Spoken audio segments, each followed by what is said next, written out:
Voilà, je suis chargé d'ouvrir cette journée. I am the person who'll be opening up this symposium with Mr. Chagnollaud. I know that you'll most likely be working all day on the issue of the Israeli-Palestine conflict, as we call it. But in any case, welcome to the Senate so that you can find a solution by this evening. In any case, for those of you who do not know me, my name is Gilbert Roger. I am a senator. I'm from the Seine-Saint-Denis region. Good morning. We have a new senator from the Hauts-de-Seine, Mr. Chevalier, who is a member of the France-Palestine Friendship Group, which I have the honor of presiding here at the Senate, and working like you, with you, in close coordination so that we can move forward in terms of peace and the recognition of two states living side by side in peace and in security. Now, having said this, we have now set out the problem, the diagnostics, which have been lasting for years, and we have not yet been able to resolve this. Now, I'm going to tell you something. Tomorrow, apparently, there will be many eminent members of the Socialist Party. I'm a member of that and honored to be so. And the president of France wanted to see me one-on-one. I was quite honored. And I just have one question I would like to ask him. I would like to try and understand not why the socialists ended up letting a house of cards fall down, which had been the results of the presidential and legislative and senatorial elections which have just taken place, and then afterward looking at the next steps. But for me, the key question is why is the resolution which I had drafted, proposed for signature by many of my colleagues here in the Senate, as well as our colleagues in the first of which was my friend Elisabeth Guigou, almost word for word the equivalent in both chambers in France, but particularly important here in the Senate, is that we have a majority of the Republicans, LR in French, and that the resolution was adopted with quite a nice majority here, whereas the instructions had been given not to vote that text which I had presented. And the question I would like to ask him tomorrow, I'll let you know what the response is if I receive one, is what did not enable France to recognize the state of Palestine officially? For me, for others, had been an explanation that there was an international conference. We had looked with many saying that perhaps that conference would finally be the anchoring point for that recognition, and ultimately it was a non-event, and since then we have not made much progress in terms of the international cause for peace and for the protection of the territories. I know that you will be working on the new legislative provisions that were taken in Israel to annex more land, more territory. And here we regularly receive all of the key players. I was quite happy, and I'll conclude with this, to be speaking to the Movement of Women for Peace. They have very impressive marches for peace, more than 25,000 Israeli and Palestinians between zones A, B, and C who were marching for peace. So perhaps the future for peace will be from women. Thank you, and I hope you enjoy your symposium.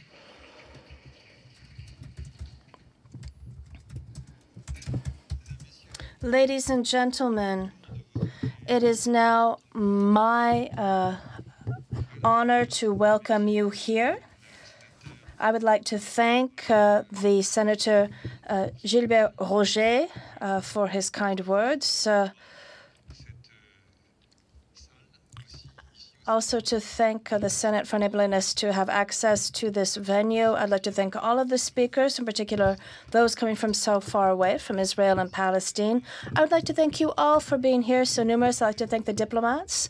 We have some 20 countries present here through their embassies. As we have a very short amount of time, in just a few words, I would like to tell you why we wanted to organize this symposium. There are three words for this: contradiction, counter-meaning, and courage.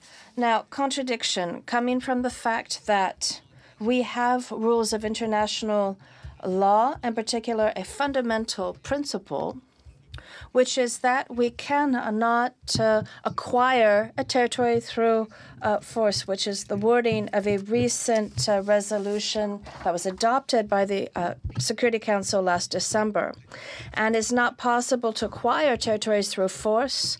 That means that all the rest becomes unlawful, including colonization and most likely any annexation. So it's a principle that is restated by the international community, also restated by judges by the International Court of Justice. However, the international community has restated this quite emphatically. Nothing has been done in order to implement these principles of law. And I would add another important point, which is that this resolution, and you have the text of that, it is Resolution 2334 of 2016, which was voted by the entire world. It was not any states hostile to Israel. It is international law. This was coming from the 5 permanent members with an abstention from the United States, which of course meant that the United States implicitly, and the 10 elected members also representing the remainder of those states. So it's international law. However, nothing is being done to attempt to implement these fundamental principles. And if we were to set aside international law, what do we have left afterward? It is just a jungle. It is just a struggle for power. Now, I was talking about counter-meaning.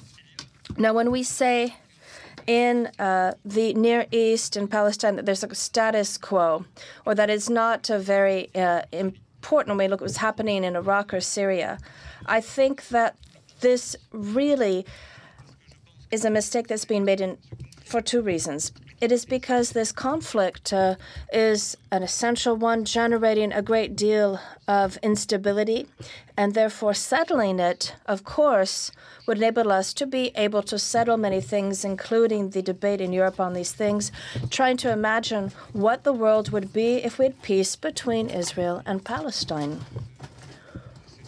And this idea, when I say that this is a status quo, that we're forgetting the reality that is in the field, the worsening of the situation in Gaza, where 2 million people are literally closed in the east of Jerusalem, and of course the West Bank. So we can see that the two very important reasons why we need to understand this. And the third word, to be quite brief, it's courage. It means the courage to take action. This international community is shifting. Now, this international configuration is, of course, one that is very unique and very dangerous. It is uniquely dangerous, if you will. And in particular, because of the very unpredictable character of the new president of the United States, who is disconcerting to his own administration. A few days ago, we heard that as regards nuclear power, something that's vital, fundamental, that he would not be obeying legal order. It's something very important to hear this. He is weakening alliances, in particular with NATO. He is also upsetting the international agreements, which are important, including the one on climate or on nuclear power with Iran, which is not only with Iran, but that also involves the question of non-proliferation. So we are in a world that is particularly fragile today. And at the same time that we have this unpredictability coming from the U.S. president, who should be explaining to his allies that it is time to be autonomous, to act, to take initiative. And I think that out of the countries wishing to do so, who must do so in terms of the Israeli-Palestinian question, we have France, most likely with the support of other European countries. I'm thinking of Germany. And that is why we wanted to organize this symposium. So we could say that France should take action. It has already done so, but not recently. We would like it to take action, which is why we have this symposium. We have the third roundtable this afternoon. We will be debating this issue. But before that, in the second roundtable, we'll be listening to what the various players want. And, of course, we're going to begin with the beginning, which is to have an overview of the situation, which is the aim of our first roundtable, which will be moderated by Marie-France Chatin. I'll turn the floor over to Marie-France. Thank you.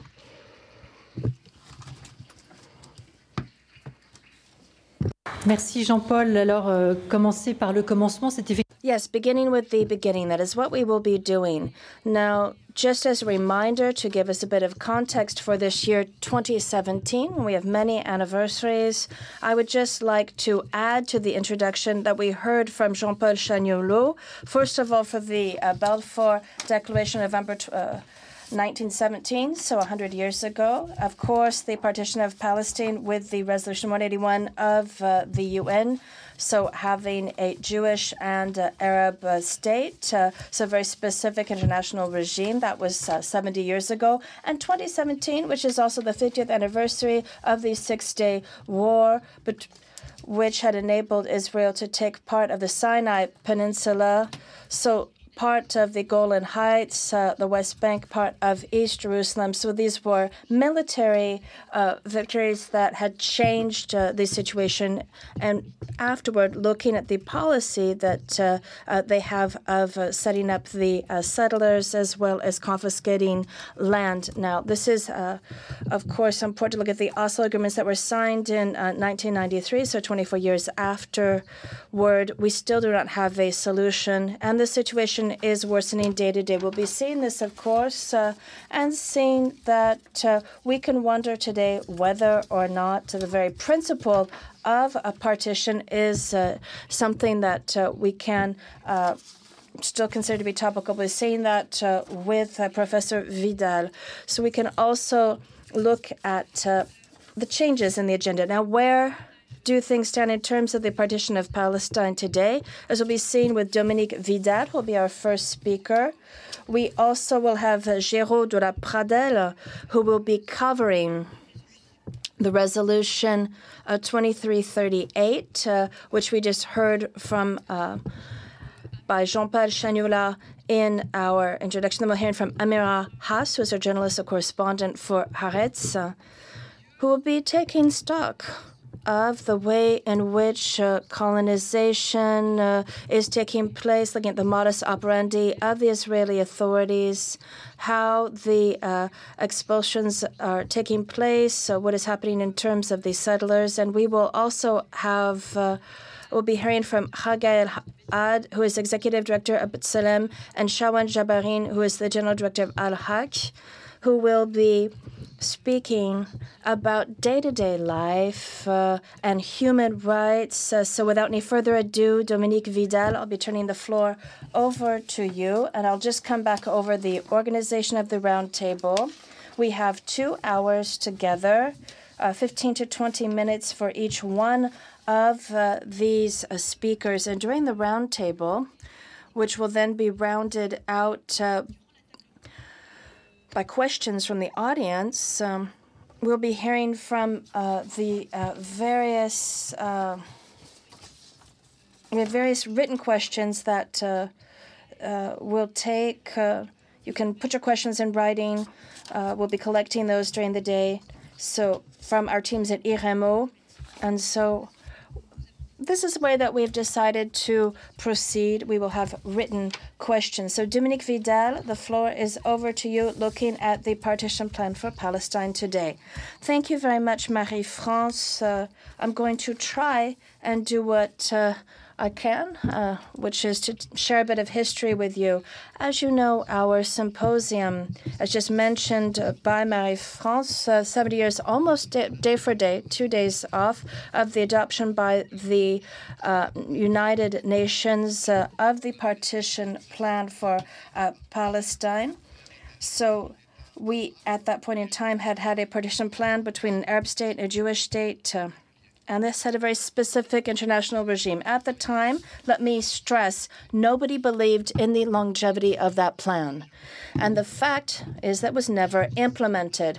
Its principle, however, I would almost say surprisingly, 70 years later, is the international framework that is recognized in order to attempt to resolve the Israeli-Palestinian conflict. This, of course, on condition that Tel Aviv not completely eliminate this perspective for two states. Now, looking at the partition plan, it is particularly surprising because we can see that there were several weak points. If we look at the legal plan, we can see that we can wonder whether or not the UN had the right to put an end to a mandate that had been entrusted to the UK by another international organization, the League of Nations.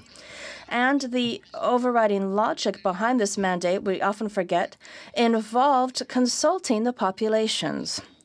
So it was reasserted by the UK in its white paper of 17 May 1939, which was never implemented.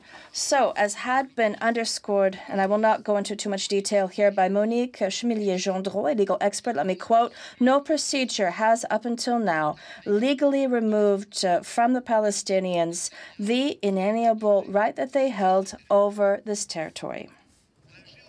Now, geography and demographics of this partition also posed problems. The Arab state provided for by the UN was made up of 3 discontinuous territories: the West Bank to the east, the Gaza Strip to the south, and Galilee to the north, which from the outset threatened the consistency. Now, as regards the Jewish state, we often forget was made up of almost as many Arabs as Jews, which was not acceptable for those leaders that had wanted to have a state, as they would said, would be as homogenous as possible. Even Benny Morris, who is a new Israeli historian, has recognized that, and I will quote, "the most logical solution to the demographic problem involved transferring.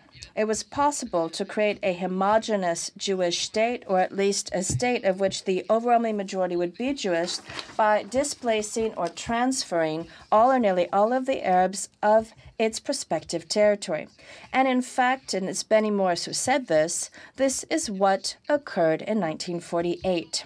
This partition plan, the General Assembly of the UN symbolically implemented it by welcoming the State of Palestine as an observer on 29 November 2012, so thus making up for a delay of nearly 65 years. Now, how and why at the time did the members of that young international organization founded in 1945 in San Francisco come up with this solution? Now, contrary to a well-spread idea, Israel was not just born of the Shoah. Inspired by Theodor Herzl's book from 1996, The State of the Jews, the project for a national home for the Jewish people, which had been supported by the UK based upon the Balfour Statement of 1947, meant that the League of Nations on 24 July 1922 had given a British mandate. This home became a reality between the 2 world wars. Israeli immigration, which had increased, had brought the percentage of the Jews from less than 1/10 of the population to nearly 1/3. The Yishuv, which is the Jewish community of Palestine, accounts for some 28.5% of the farming production, excluding citrus fruits. Its industry had jumped from an index in 1920 from 100 to over 2,000 on the eve of the partition. And it is important to note that it was not just a question of the economy. They also had elected their own parliament starting in 1929.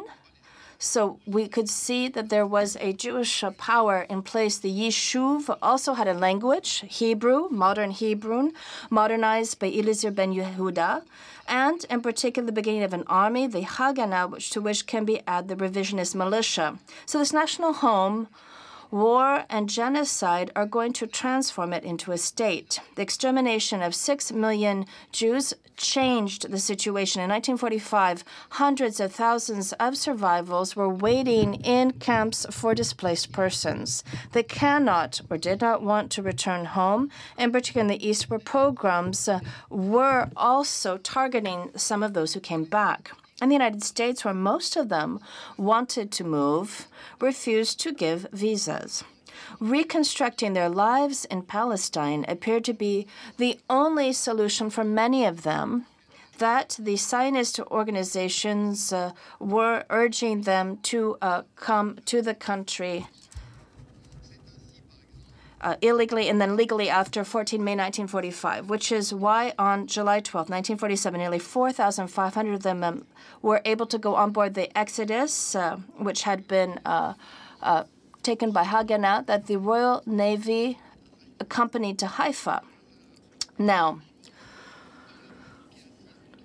in the crowd that saw the transfer of those passengers on those 3 boats taking them to Hamburg, we had Emil Sandstrom, who was the president of UNSCOP, which was the commission in charge of proposing a law to the UN, and the UK had already turned in its mandate. So Palestinians boycotted UNSCOP and thus contributed to the lack of knowledge of the issue in the world. However,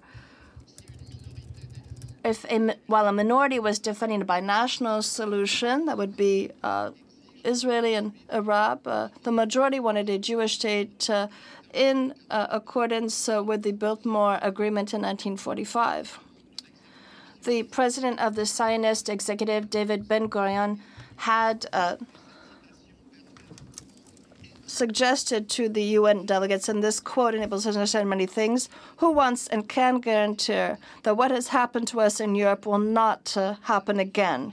Human conscience.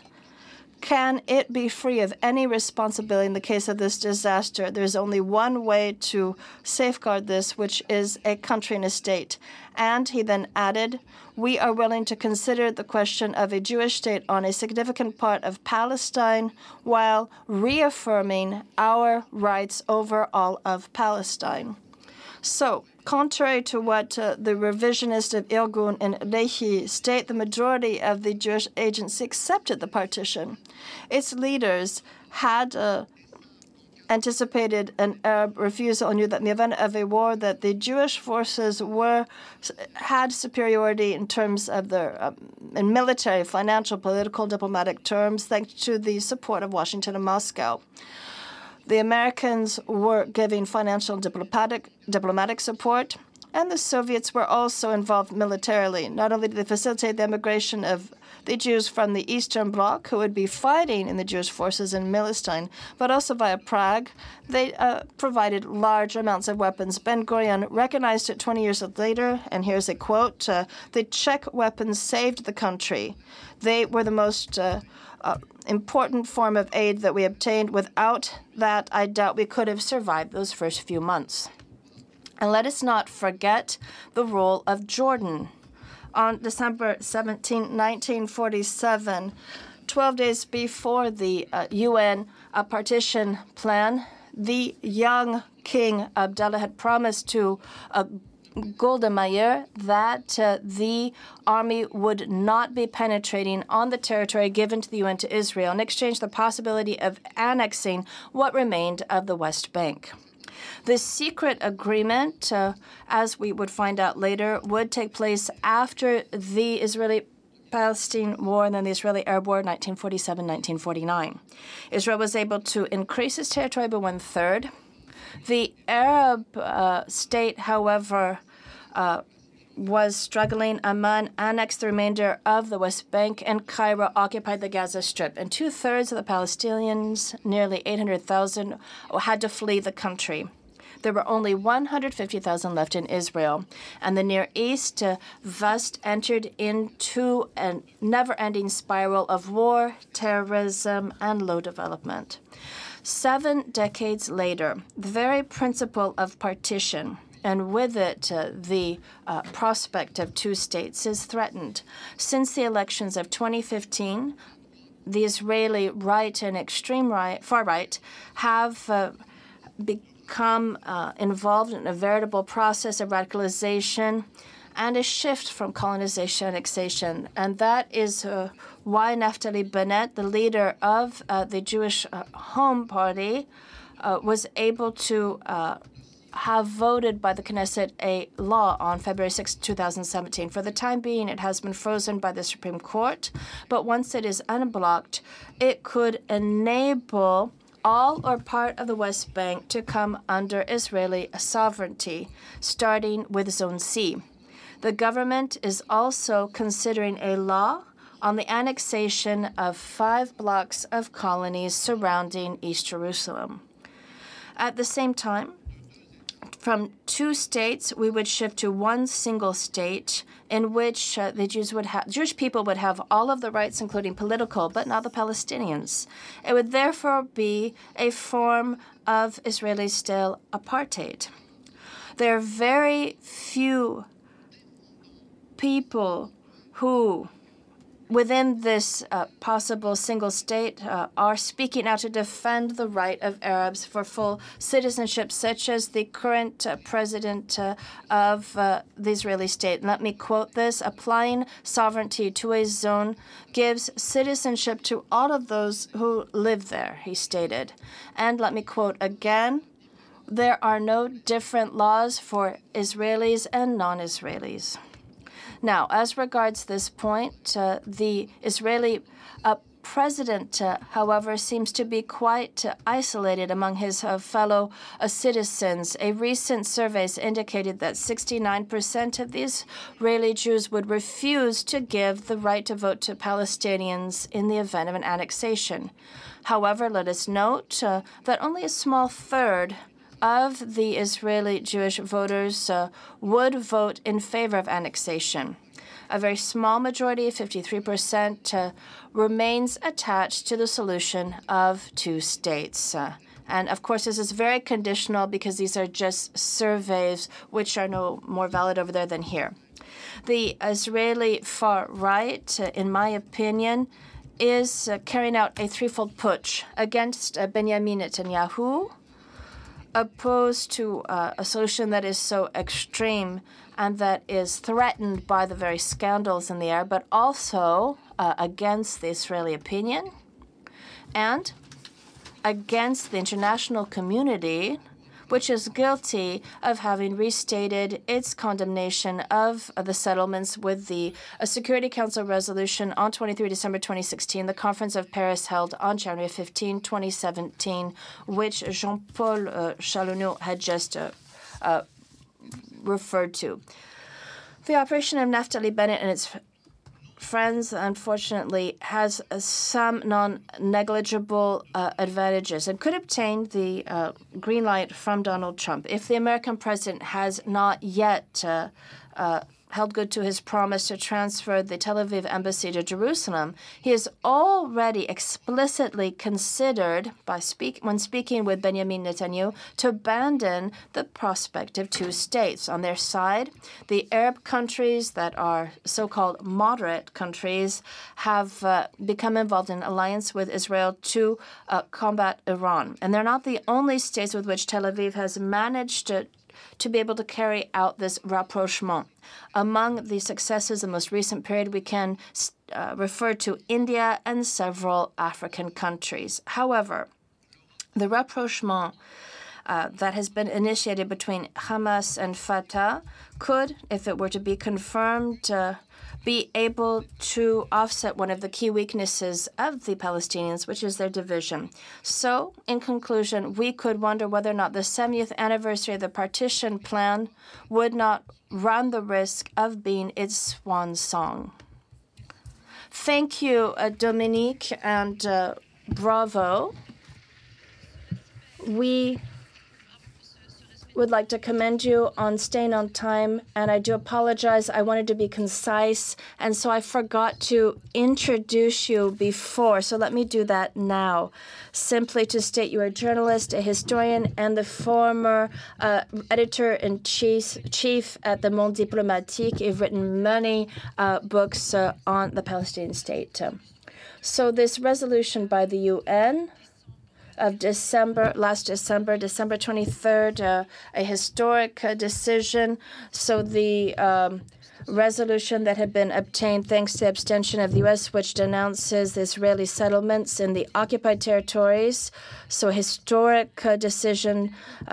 Now, this text, however, is not fundamentally hostile to the Hebrew state. It is in line with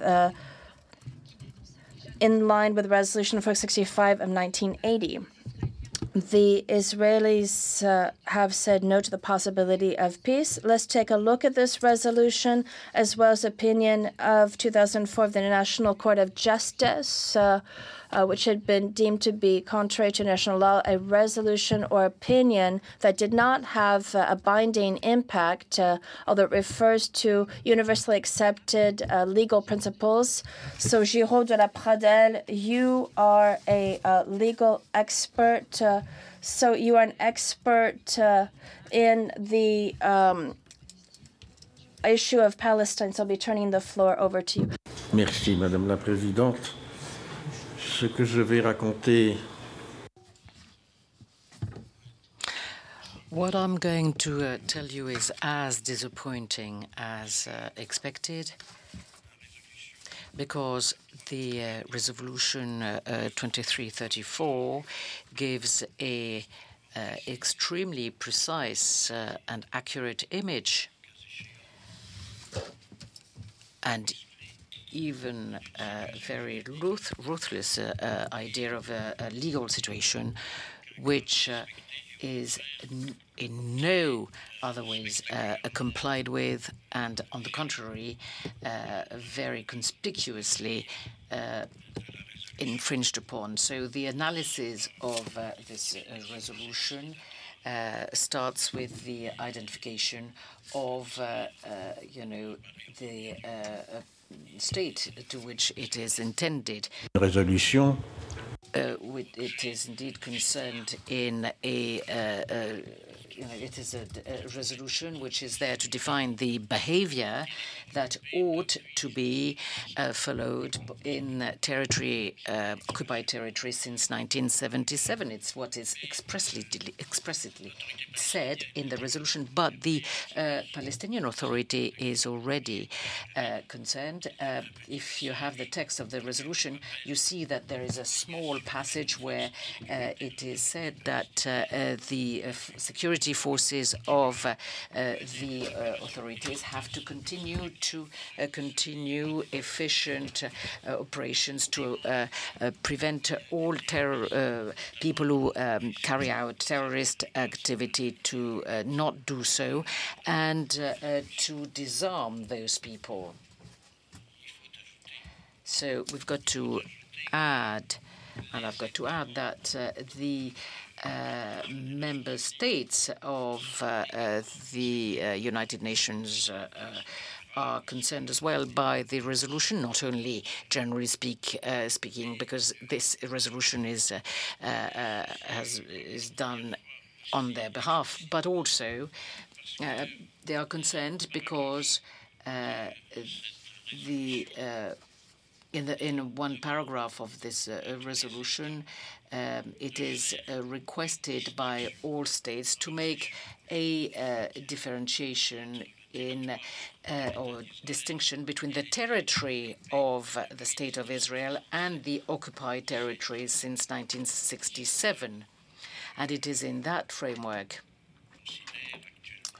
that we consider to do, and taking into account the European Union resolutions, that all product coming from occupied territories and marketed in European Union member states must be labeled as such, and this is not complied with. And some companies in our, and it is said that the companies in our member states have to stop any trading with companies who are occupying illegally Palestine territories, and this is not complied with either. There are a number of, a number of data which shows that this is not complied with.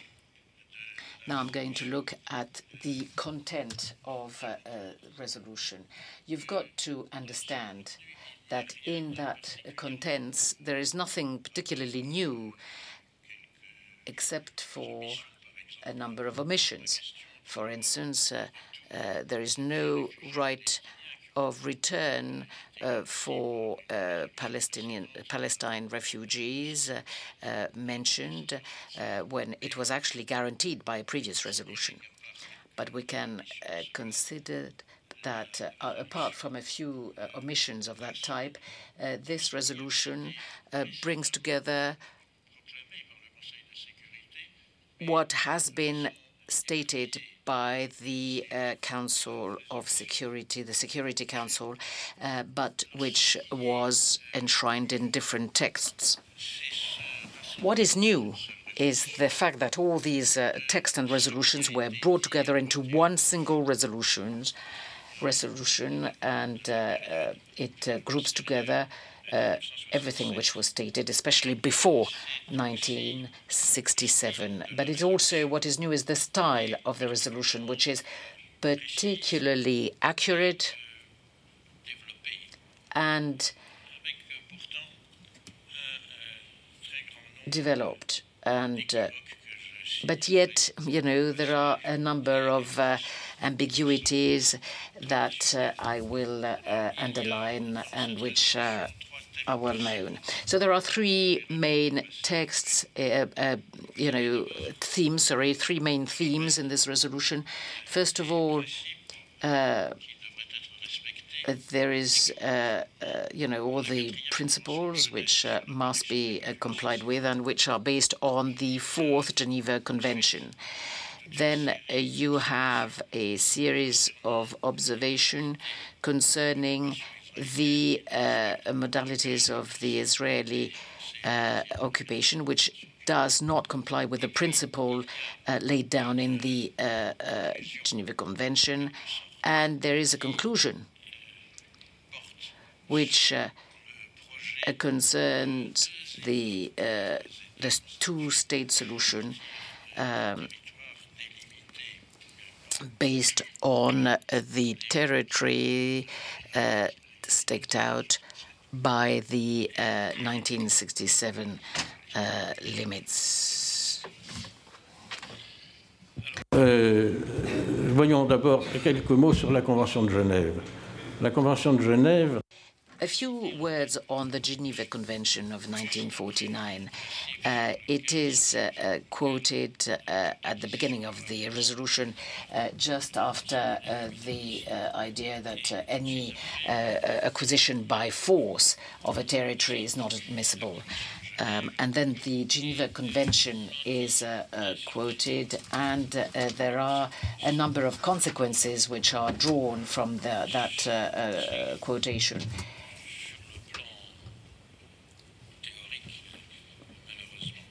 Unfortunately, this is confined to theory only, unfortunately. So in paragraph 4, it is said that Israel has to comply with its obligation coming from the Fourth Convention, and this reminds the advisory opinion given by the International Court of Justice on the 4th of July 2004. And the resolution, without referring explicitly to the convention,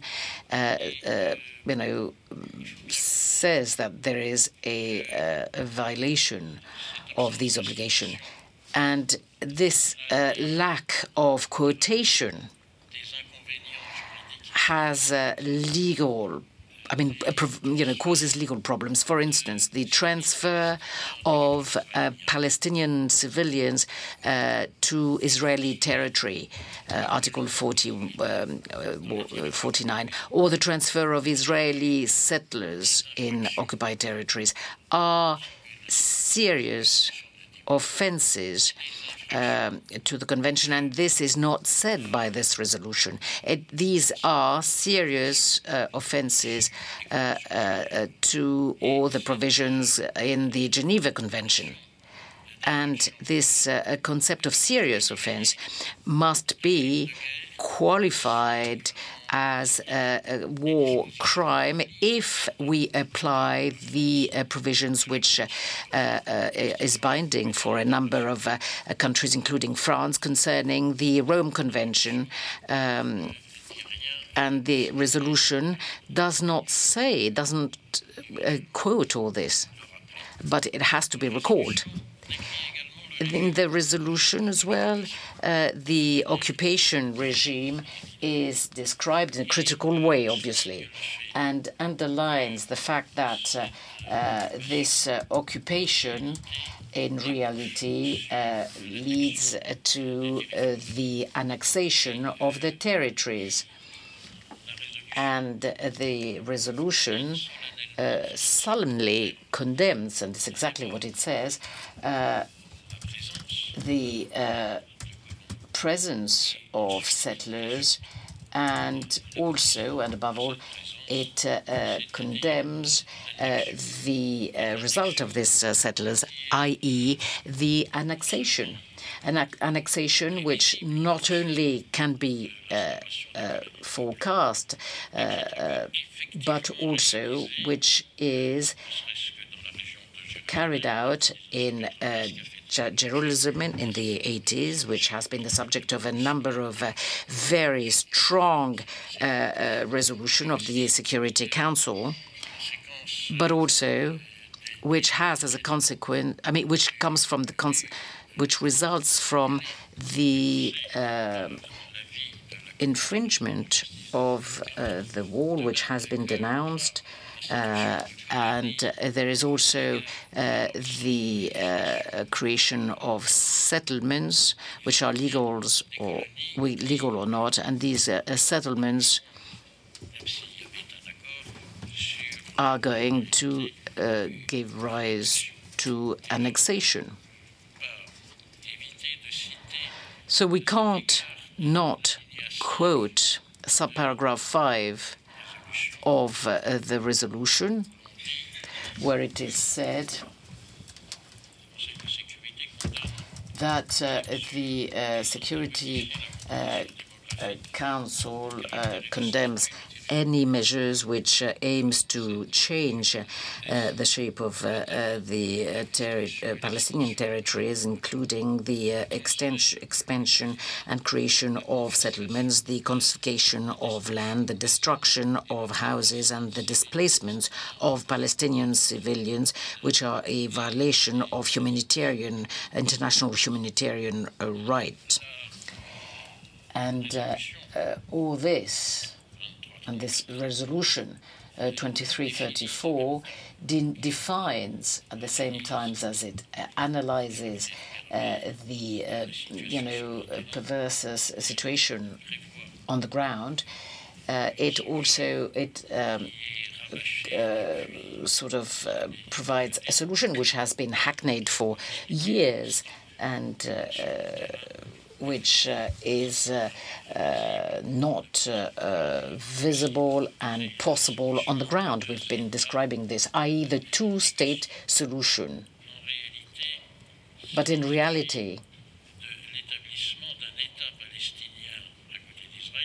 the idea is to set up a Palestinian state alongside the Israeli state, which, the Israeli states exist already, and with great force.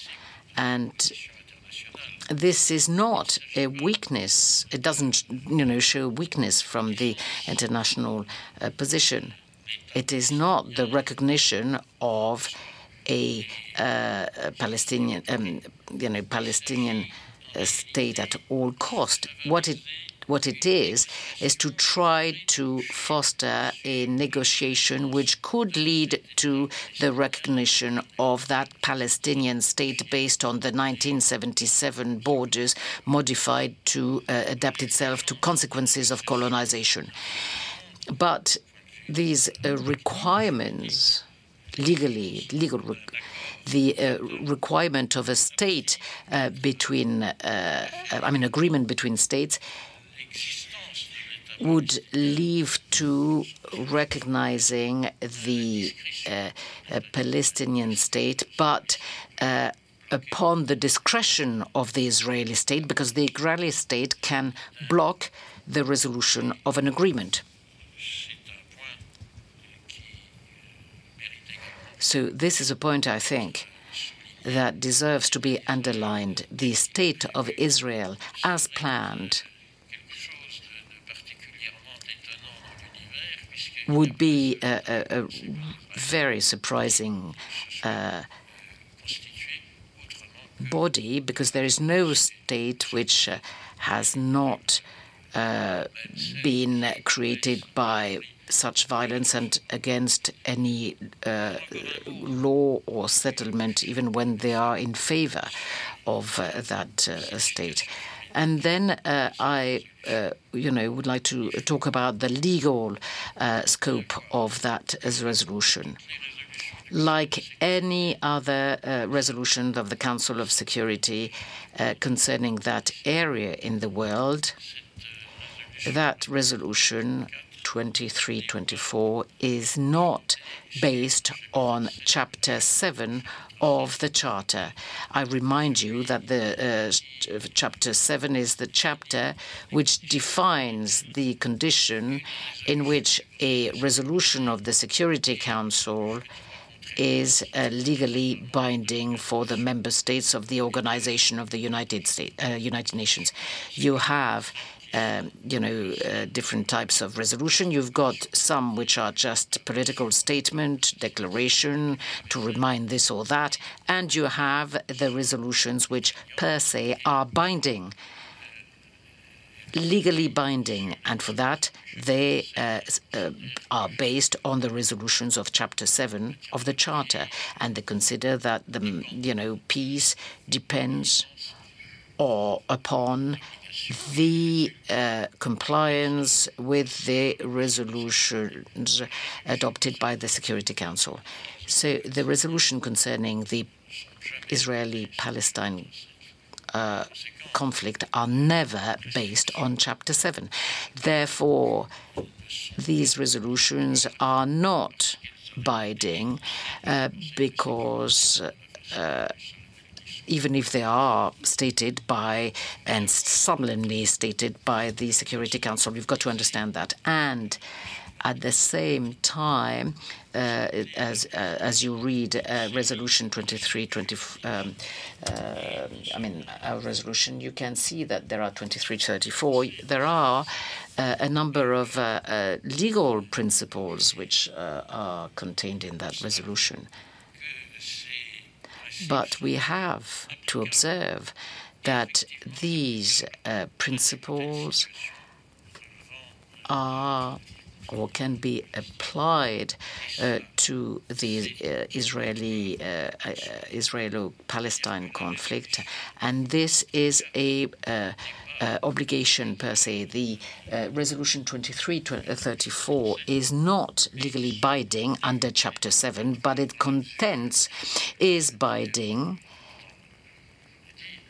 and actually it stands to reason, insofar as it states rules which are per se binding, legally binding, and it observes that these rules can be applied on the ground. And this resolution follows suit a number of previous resolutions insofar as that it summarizes and contains all the previous resolutions voted by the Security Council and even others. So we can observe then that the repetition and recall of fundamental principles and norms by the main international body headed by the five main world powers, the five permanent members of the Security Council, states and make a decision on an issue, and then not only do they not comply on the ground these resolution and principles, but sometimes they even act counter to these resolutions and block them to the contents of this resolution. I would like to draw your attention to the fact that the Palestine and Israeli nationals are not the only victims of this type of contradiction. Actually, it is the international law itself which is threatened and put in jeopardy insofar as these provisions have been solemnly stated and voted in, but they are completely ignored on the ground. I would like to indeed remind you what followed, immediately followed the vote of this resolution,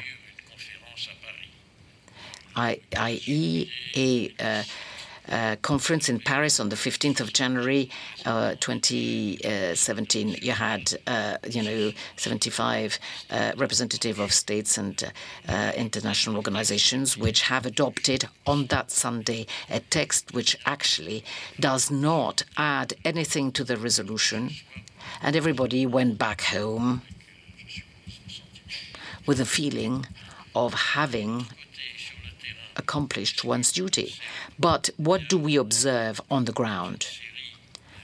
A series of phenomena in Israel, in Jerusalem. For instance, on the 22nd of January 2017, the municipality gave its go-ahead to the building of 566 houses in the Palestine territory. Later on, 2,500 houses are built in the West Bank, and still in January, the government announced the building of an additional 3,000 housing. So it's really cooking a snook to the resolution.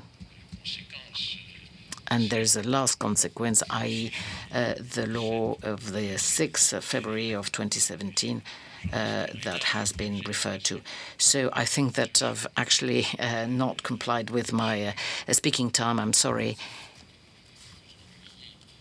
especially since I've been boring you with the description of something which really does not serve any purpose but making people like me necessary.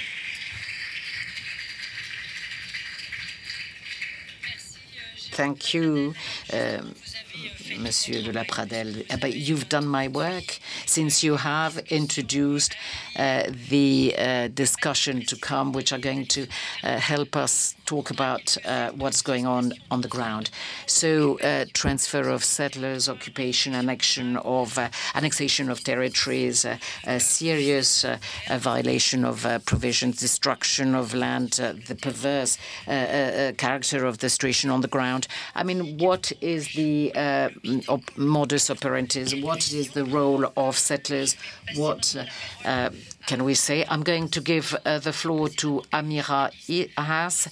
She's a journalist, a correspondent for the Haaretz newspaper, and she's written a number of books to drink the sea in Gaza, and a number of other books. Amira, the floor is yours.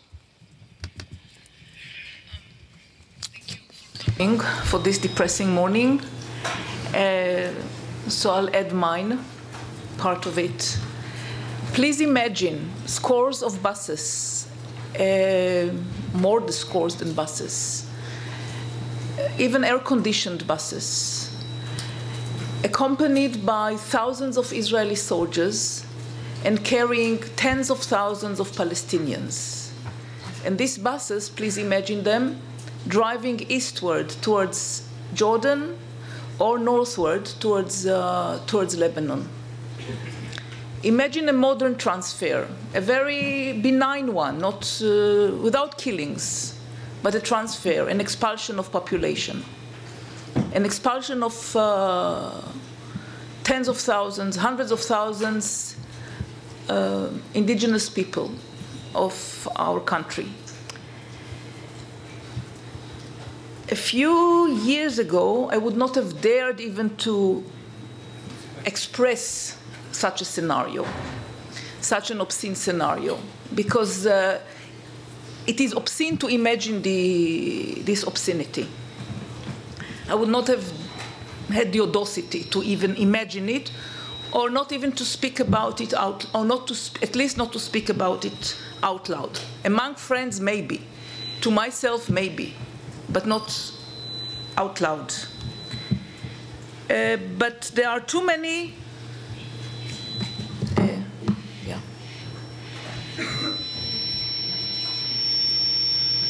Too many changes over the past years that forced me to do it now. Until 3 or 5 years ago, I used to say that there has been achieved a compromise, an Israeli compromise, an internal Israeli compromise, between an urge, between an Israeli Jewish urge to see Palestinians, sorry, so, yeah.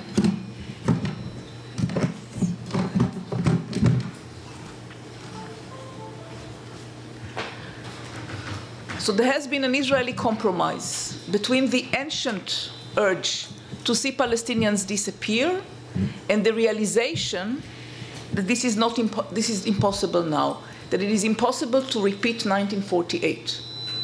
This Israeli urge to see, Israeli Zionists, Jewish Zionists, urge to see Palestinians disappear can be traced back to long before 1948, as you know, and it has had, this urge has had its fluctuations. And as we heard before, and as you all know, it was consummated, almost completely consummated in 1948. But then reality forced itself upon Israeli imagination or Israeli urges or Israeli wishful thinkings, and in large, Israel accepted the existence of Palestinians in the country as individuals, as not as a people, as terrorists, as good citizens or bad citizens, as subjects, but not as a target for expulsion. But the Oslo process, which is so wrongly described and defined as a peace process, actually allowed for this compromise that I was referring to. This internal Israeli compromise. It's very important to stress this.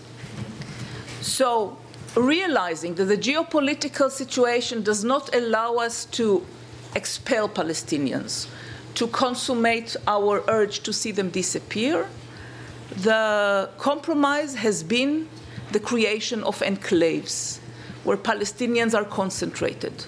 I call it the 7-state solution, or whatever, or the 8, or the 5, or whatever you call it. And actually, the big difference between the different Israeli parties is not about the principle of this so-called, of this solution, 7-state solution, but the difference is about the size and the number of those enclaves. Labour would probably say 5 enclaves is enough. Likud were more for seven enclaves, which means Gaza separately, and then the enclave of Ramallah, and the enclave of Jenin, etc., etc. There is even an Israeli scholar from Bar Ilan University who is advocating the creation of those, and he openly says it, as mini-states or emirates, Palestinian emirates, that each one will have a separate relation with Israel. So it's not only my imagination. This has been the compromise. This has been the Israeli compromise. And it's not only implemented on this side of the Green Line, it's also actually the practice inside Israel proper. Because Palestinian citizens of Israel are being concentrated largely in those blocks of overcrowded area whose land has been taken over the years for the benefit of Israeli Jewish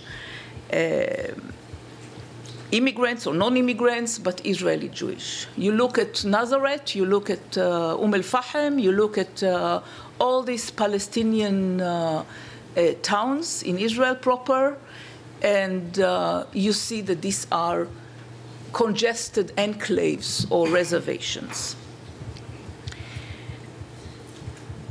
When Oslo broke out and the world expected a solution to come out of it, the solution was, as was said before, going back to grosso modo to 1947 with the changes, and there was a vision of a state, of a Palestinian state, in a ready-made expanse, Palestinian expanse, and this is Gaza, West Bank, including Jerusalem. And as everybody knows and knew, that this space, largely Palestinian space, had some spots. The Israeli settlements, Israeli colonies. But actually, what has been happening under the umbrella of the Oslo process and under the international auspices, and enormous trends of enormous, the pouring of so much money and donations to this process, what has happened is the reverse. Instead of the Palestinian space or the Palestinian expanse with Israeli colonies as states that have to be removed, there is the process of an Israeli space, an Israeli expanse with Palestinian dots and enclaves. And this has been not par hasard, it has not been a by accident process, but rather very, very thought about and planned.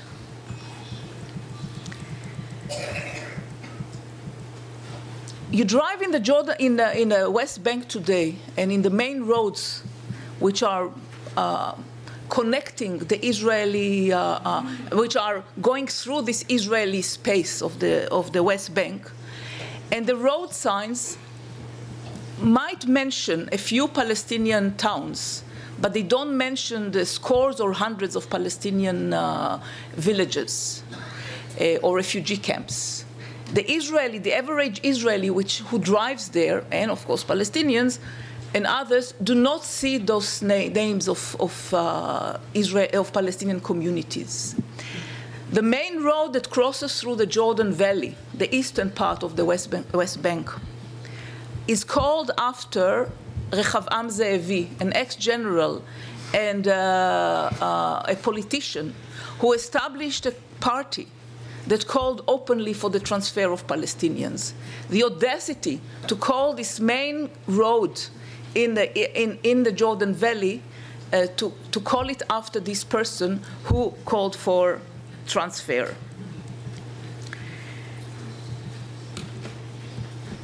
This, until a few years ago, you could say, okay, so this is some kind of subconsciousness, Israeli subconsciousness.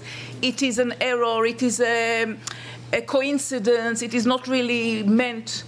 But now more and more, having lived there for so long and having observed the changes in Israeli society, I can say that we are not allowed to treat it anymore as a metaphorical danger or metaphorical sign. There are too many precedents now that we can accumulate, precedents of Israeli deliberate expulsion of Palestinians other than after 1948, that make it a normal thing, that make Israelis accommodate themselves to this possibility. I'll just mention in brief those examples. Take Jerusalem.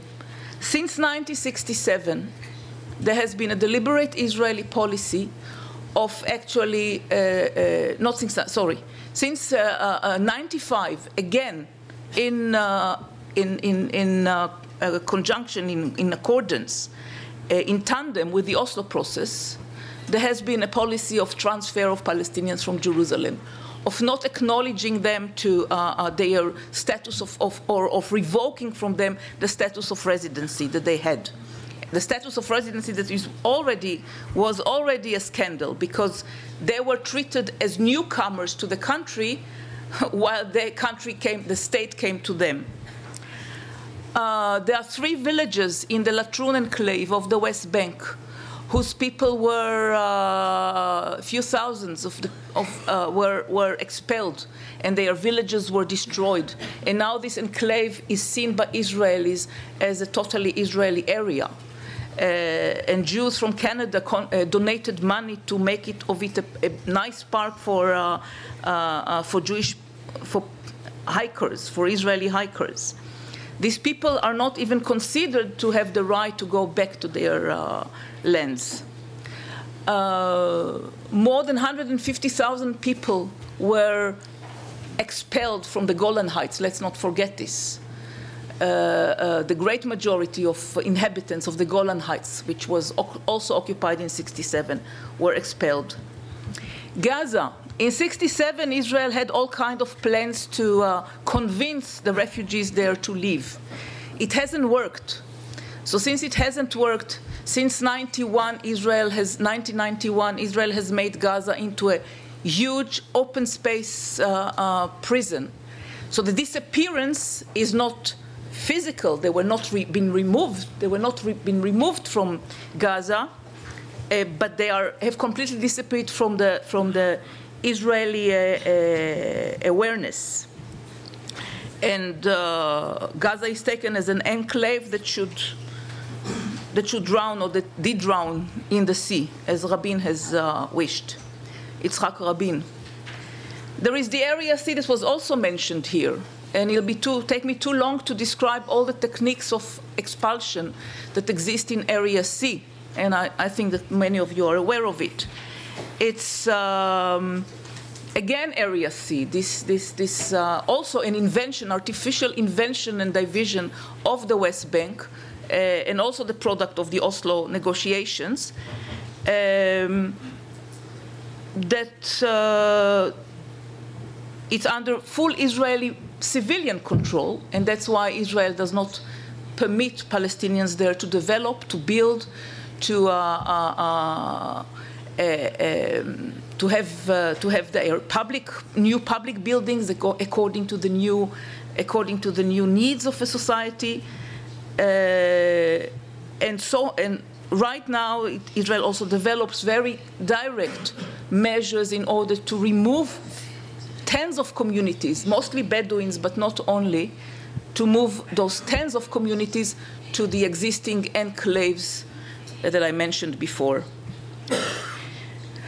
But this is not enough. This concentration of people in the enclaves is not enough in the Israeli imagination now. The loss of any political and economical horizon for so many people is driving, especially the youth, is driving them to seek refuge or to emigrate to other places.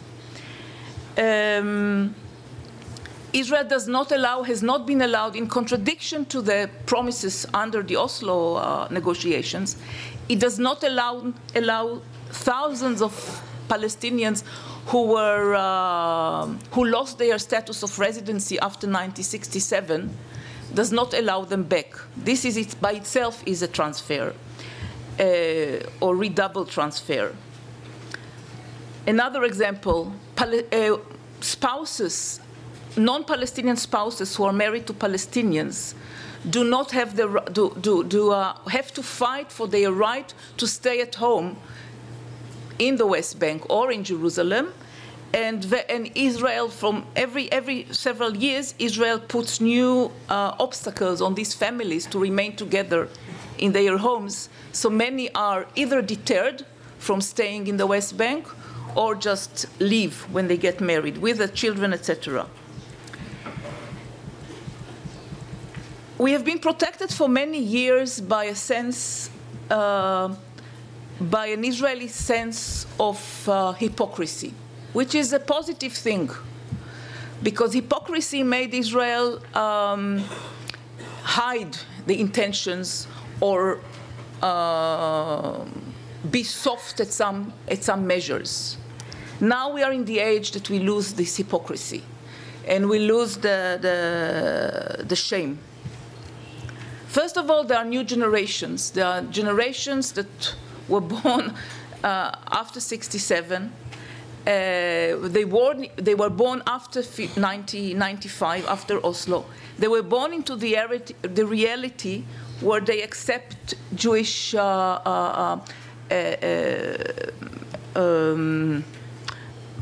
mastership and Jewish hegemony as the most normal thing, and Palestinian weakness. They were brought to think that there was no occupation, because this is what Oslo meant for them, that there are no Israeli soldiers inside Palestinian cities.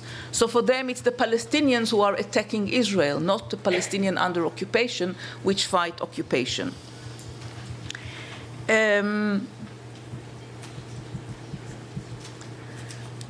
These 25 years of Oslo have and of separation between the Israeli population and Palestinian population has made Palestinian indeed an abstract.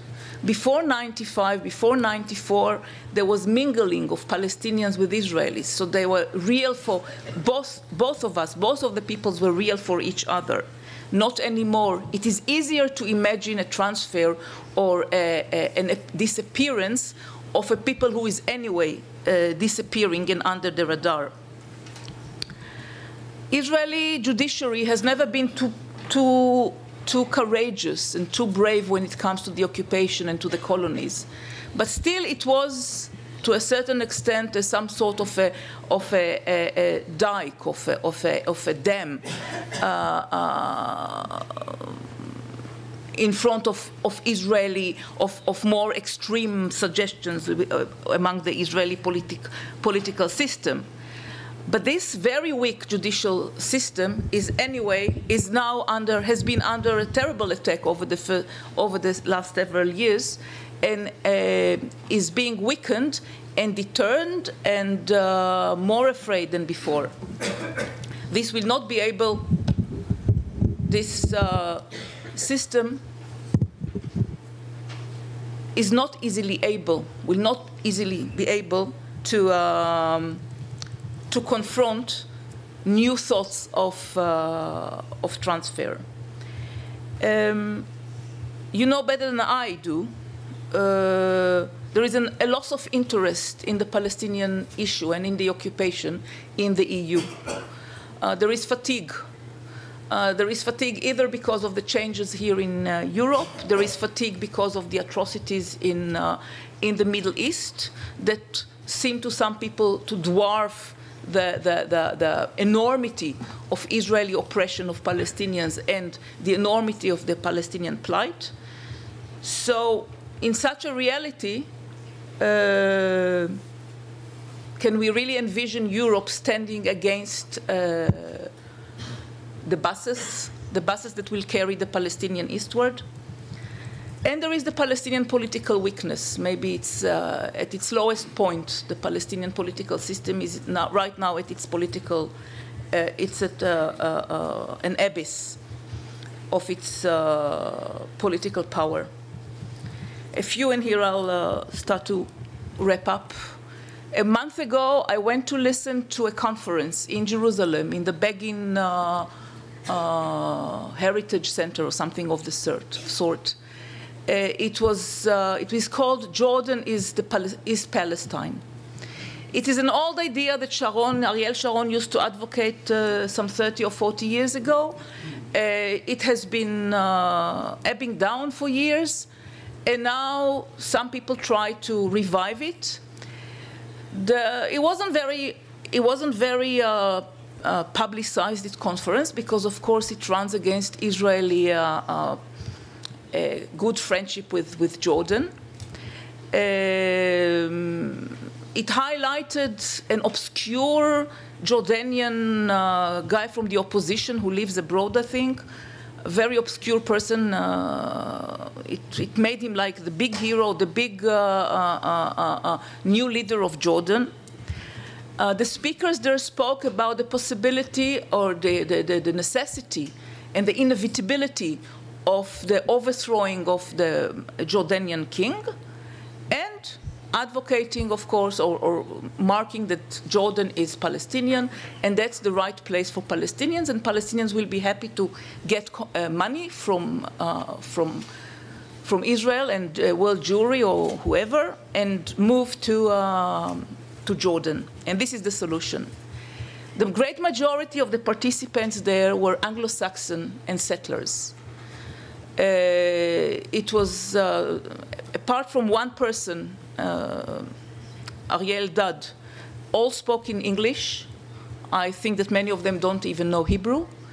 And as I said, most of them were Anglo-Saxon settlers. One of the guests at the end of the session, at the end of this day, was somebody that, in a Freudian way, I forgot his name, also an Anglo-Saxon, and he is a spokesperson now of the Jewish colonists in Hebron. And and this is a place that everybody has to go to if you really want to see the real Israeli, or the culmination or the essence of Israeli urge and wishful thinking of the disappearance of Palestinians.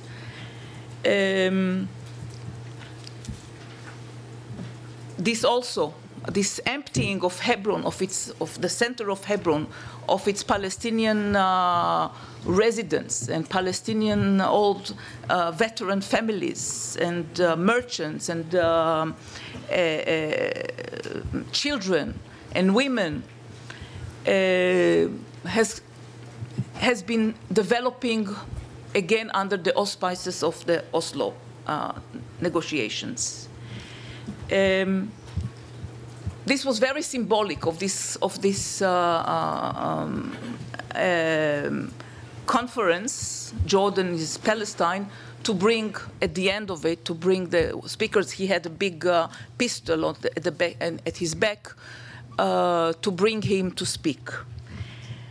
The expulsion, the transfer, whatever you call it, ethnic cleansing, it has become a very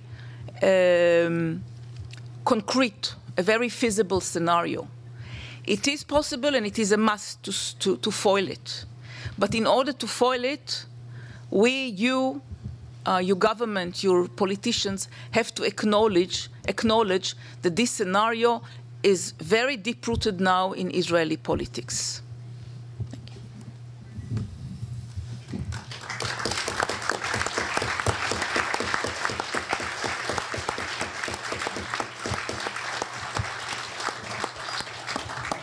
Merci, Amira. Thank you very much, Amira Haas, for this description, as well as for this political analysis and for this deciphering of the intentions on the Israeli side. We're going to continue by taking a look at the day-to-day life of Palestinians in the context we have been hearing about since the beginning of the roundtable. The situation in the West Bank and the Gaza Strip, which is often compared to apartheid. Is that an appropriate term? A day-to-day routine that is taking place in a climate of violence, denial of human rights while waiting for the international community to keep its promises. Hagai El-Ad is executive director, but Salem, which is an Israeli NGO providing information on human rights in the occupied territories. I'll be giving him the floor.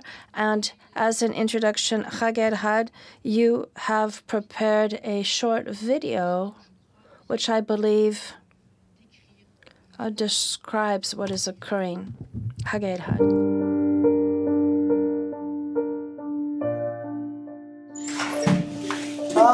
شو بدك هدول الاولاد شو بدك فيهم؟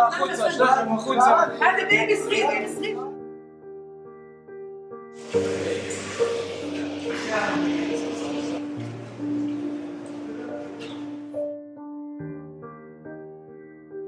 صغير كل شليك كل ارث شليك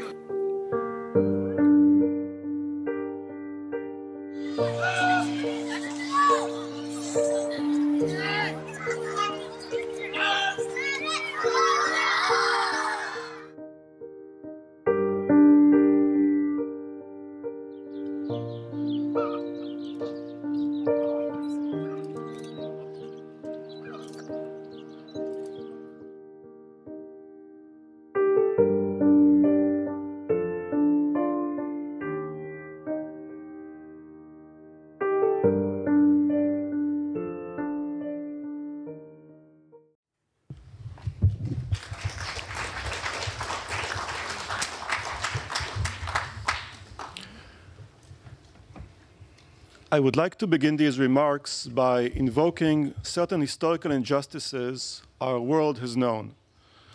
Granted, I am not a historian, nor does history offer us precision, but it can offer us a moral compass. So when I look to the past, seeking an arrow pointing in the direction of justice, the moments that shine in the darkness are those when humanity's conscience rejected nightmares of oppression, humiliation, and exploitation.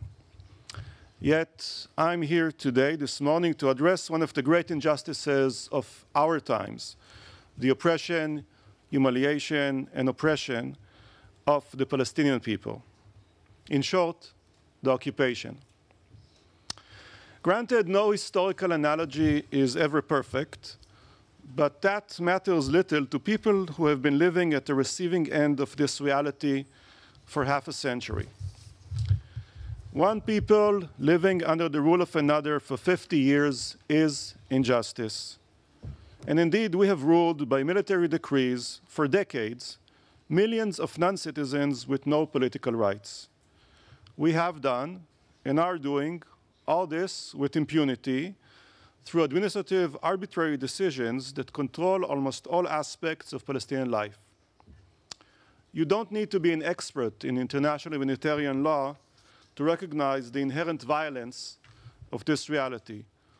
All you need is a conscience and a commitment to take nonviolent action to end injustice. So let us look back towards history's teachings. First, I want to quote American abolitionist Frederick Douglass, who said 165 years ago, and I quote, "The hypocrisy of the nation must be exposed, and its crimes against God and man must be proclaimed and denounced. Power concedes nothing without a demand. It never did, and it never will," end quote. Now, of course, this is not a perfect analogy. Palestinians are not slaves, yet they're not free either. That they lived hemmed in by walls and fences, under watchtowers and drones, that is plain to see. Less obvious are the invisible chains twisting about the West Bank, East Jerusalem, and Gaza. Endless permits, which control almost every aspect of life, military orders, the Israeli Administrative Population Registry, and the overarching reality of being excluded from the political process that controls one's future. 110 years after Frederick Douglass, Nelson Mandela faced his first trial in Pretoria's old synagogue court. It was that very exclusion that he spoke about, and I quote, "I consider myself neither legally nor morally bound to obey laws made by a parliament in which I have no representation," end quote. Now, of course, apartheid South Africa is not a perfect analogy either, but focusing on the details of the various formal contours of these injustices is beside the point. The separate legal systems that Israel imposes in the West Bank are not divided by race, but by nationality. Palestinians are not bound by laws of a parliament in which they have no representation. They are subject to military orders issued by an occupying power in which they have no representation.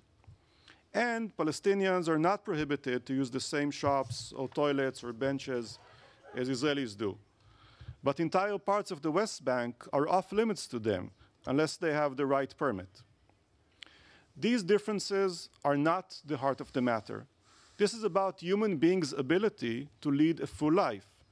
So many effective restrictions control Palestinian lives, impacting their ability to travel, to study, to marry, to work, to prosper.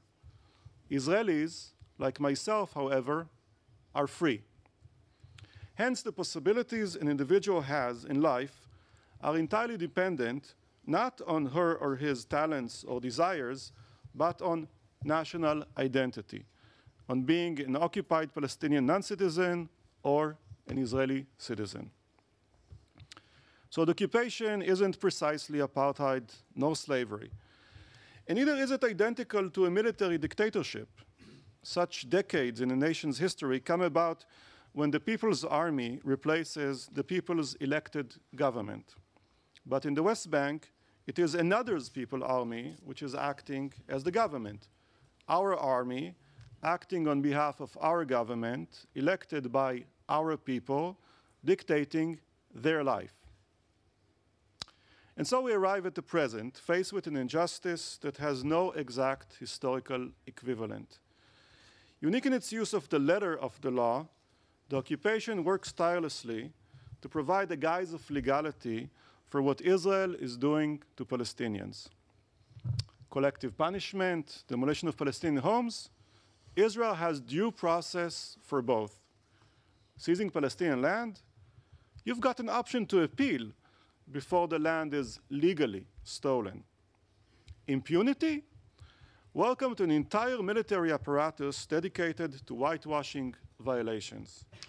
The list goes on and on, from the segregated streets in the heart of Hebron to interrogation rooms where minors are left to fend for themselves, from the scorching summer heat in a village denied connection to running water to casually holding people in detention for months without trial.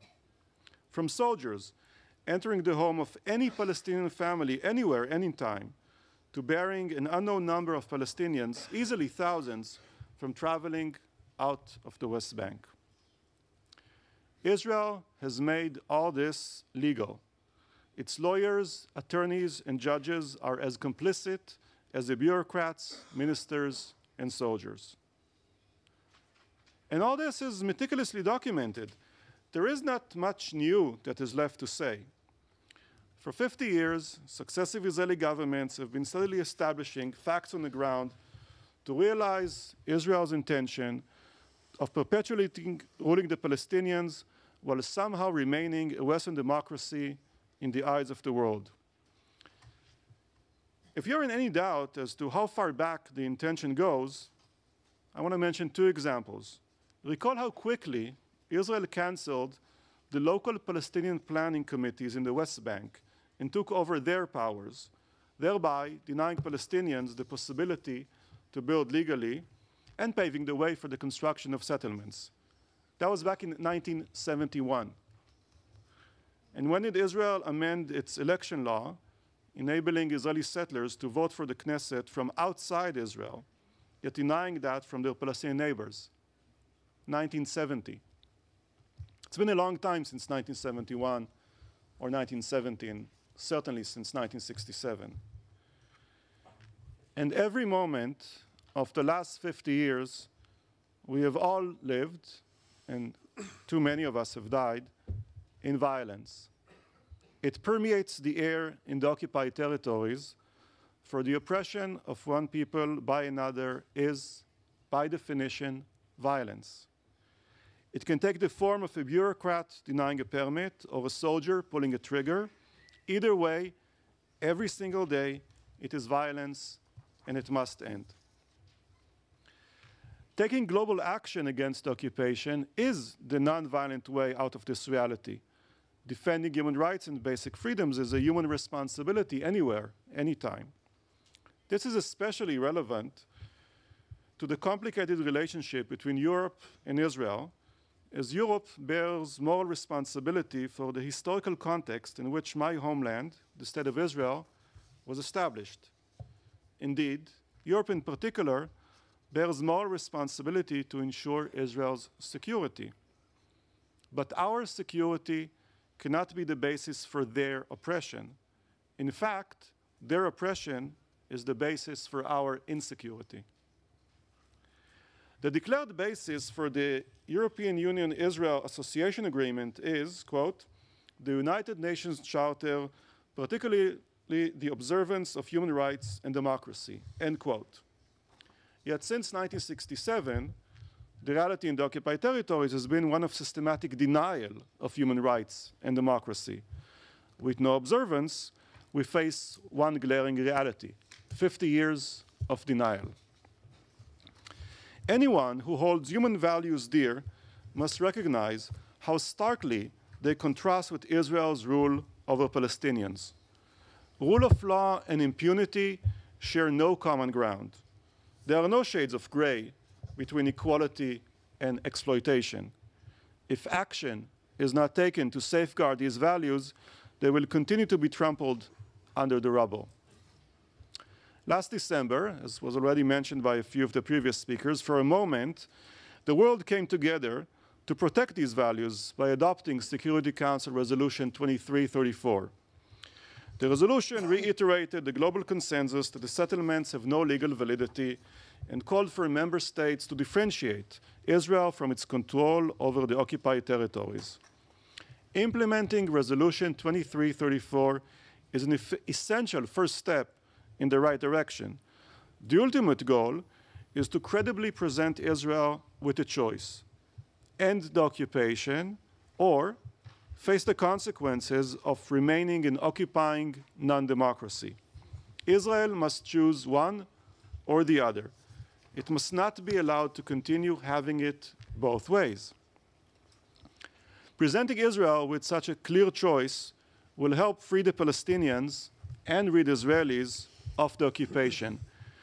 This is not a zero-sum reality. It is not about taking sides. It is about taking the side of both Israelis and Palestinians, the side of humanity, the right side of history.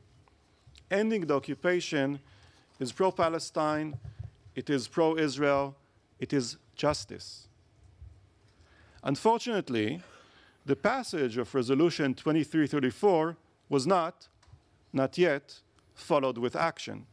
Instead, what we have witnessed is an Israeli government that still continues to act with impunity, advancing the parallel process of more settlements for Israelis and more demolitions and displacement for Palestinians.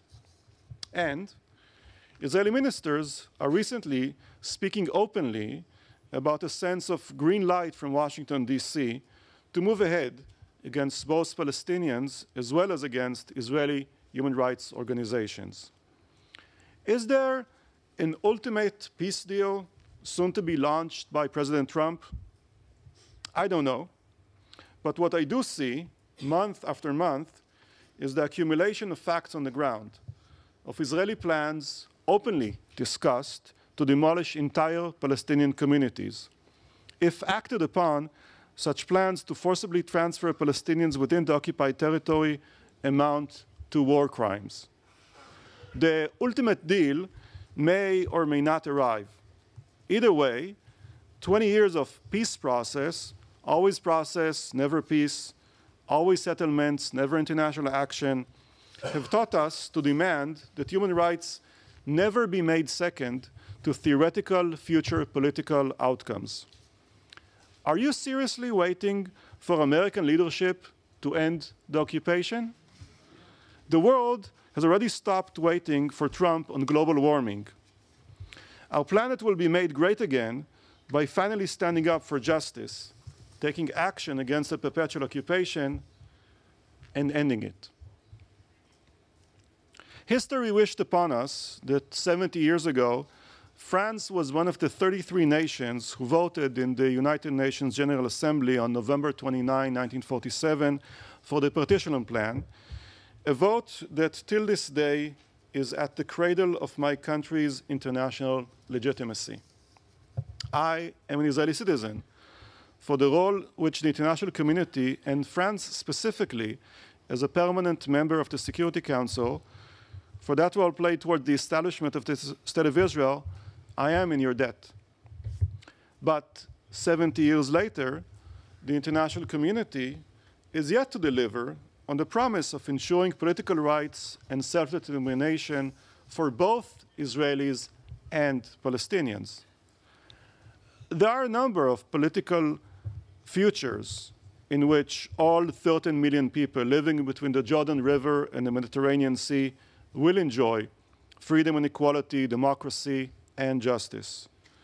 Human rights do not commit us to one of these possibilities over another. But there is one future which is absolutely not consistent with the realization of these values, and that is another half century of occupation, oppression, and violence. Israel's permanent control of millions of people who are stripped of rights is unjustifiable, inexcusable, and unacceptable. Can the world really allow for more generations of Israelis to always and only be the voters, the elected officials, the judges, civil servants, and soldiers who make the decisions about almost every aspect of Palestinian life? The situation wrongly called the status quo ensures one thing and one thing only: a continued downward spiral into an inherently violent, unjust, and hopeless reality. If no nonviolent resolution is found for the present reality, the violence of the past half-century might be just a preview of much worse to come. So the effort to achieve a different future for Palestinians and Israelis is not only a pressing moral task, lives depend on it. If this speaks to your conscience, then together, to cite Frederick Douglass once more, we can end the crimes against God and man, which are the occupation. Each and every one of us has power. That is why I call on you and others to acknowledge that words alone will not suffice. The international community must act. France must act. Power concedes nothing without a demand. It never did, and it never will, tells us Douglas. Now is the time, at last, to demand end the occupation.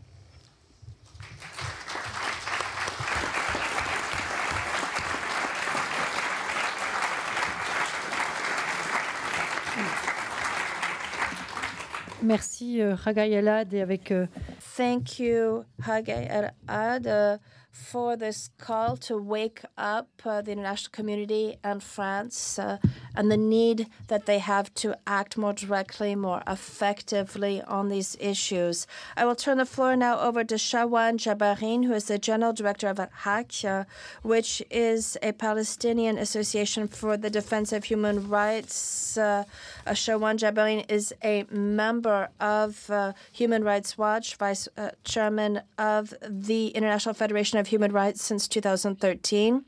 Shawan Jabarin, who has chosen to speak about the past 50 years and how the 50 years of occupation have affected all of the aspects of the lives of the Palestinian population. Mr. Jabarin, you have the floor. Thank you, and it's a great pleasure to be with you here today. They asked me what my presentation about. And I told them I live, under the occupation and rest of my life. And I don't need to prepare a presentation, written presentation. And also I would like to see what my colleagues said, and they said a lot. Maybe they didn't leave for me anything, but I have a few things to share with you. One, I'm sure that many of you are aware about what's going on there. Many of you, maybe they visited Palestine, and they saw by your eyes what's going on there, but maybe others not. Another thing is, for those they couldn't visit, or they didn't visit, I encourage you all to go and to see things on the ground. Anything, said to you in presentations and lectures, it's 1% about what's going on in reality and on the ground. That's the case. Another thing is, I would like to refer you to the latest report of the Special Rapporteur, UN Special Rapporteur on the Occupied Territory, Professor Michael Link. Just recently, he submitted his report to the Secretary General and to the General Assembly. It's about the illegality of this occupation. There is nothing in international law called the illegality of occupation. But this occupation is illegal because of its nature. The nature of this occupation is apartheid and colonialism. When you go in details about the practices, the policies, it's clear to find that. And I think it's good when it comes from a high-level UN person to speak about that and to address it. Also, it's great. I don't want to go in details and in deep discussion about the legal issues about that, but just I would like to mention a few things. One, what you can describe or define that two different national groups, they live in the same piece of land, they are treating differently, two different laws apply for them, and there are roads for one, and it's forbidden for the others to use it. And there are facilities, something like that. I will leave that for you to describe it, to define it as you want. This is the case. Another thing is, I will refer you also and urge you to go to the Israeli archive. Recently, they release some documents which it shows clearly even the policy of, he spoke about Morris, but also recently they released documents. In '67, it was also planned how to push Palestinians outside of their country, how to encourage them, even how to cut water on Gaza Strip, and not to let people to live there, to find, real place, comfortable place to live in and to live. This is part of the things. It's mentioned just last week in Haaretz. And it's good also to go to the archive. I will refer you to an organization called Akivote, akivote.org. They put, the archive on their website. This is just documented things. It's not just as Palestinians exaggerating, speaking. No, the reality is there. Another thing is, I will share with you that the Palestinian population in occupied territory, 75% of them under 29 years old. 75 under 29 years old.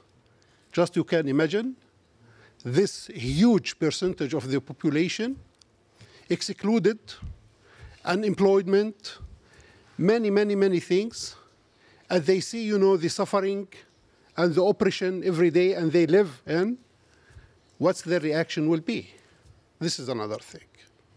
Other issue is the occupation is a controlling system. Controls every aspect in our life.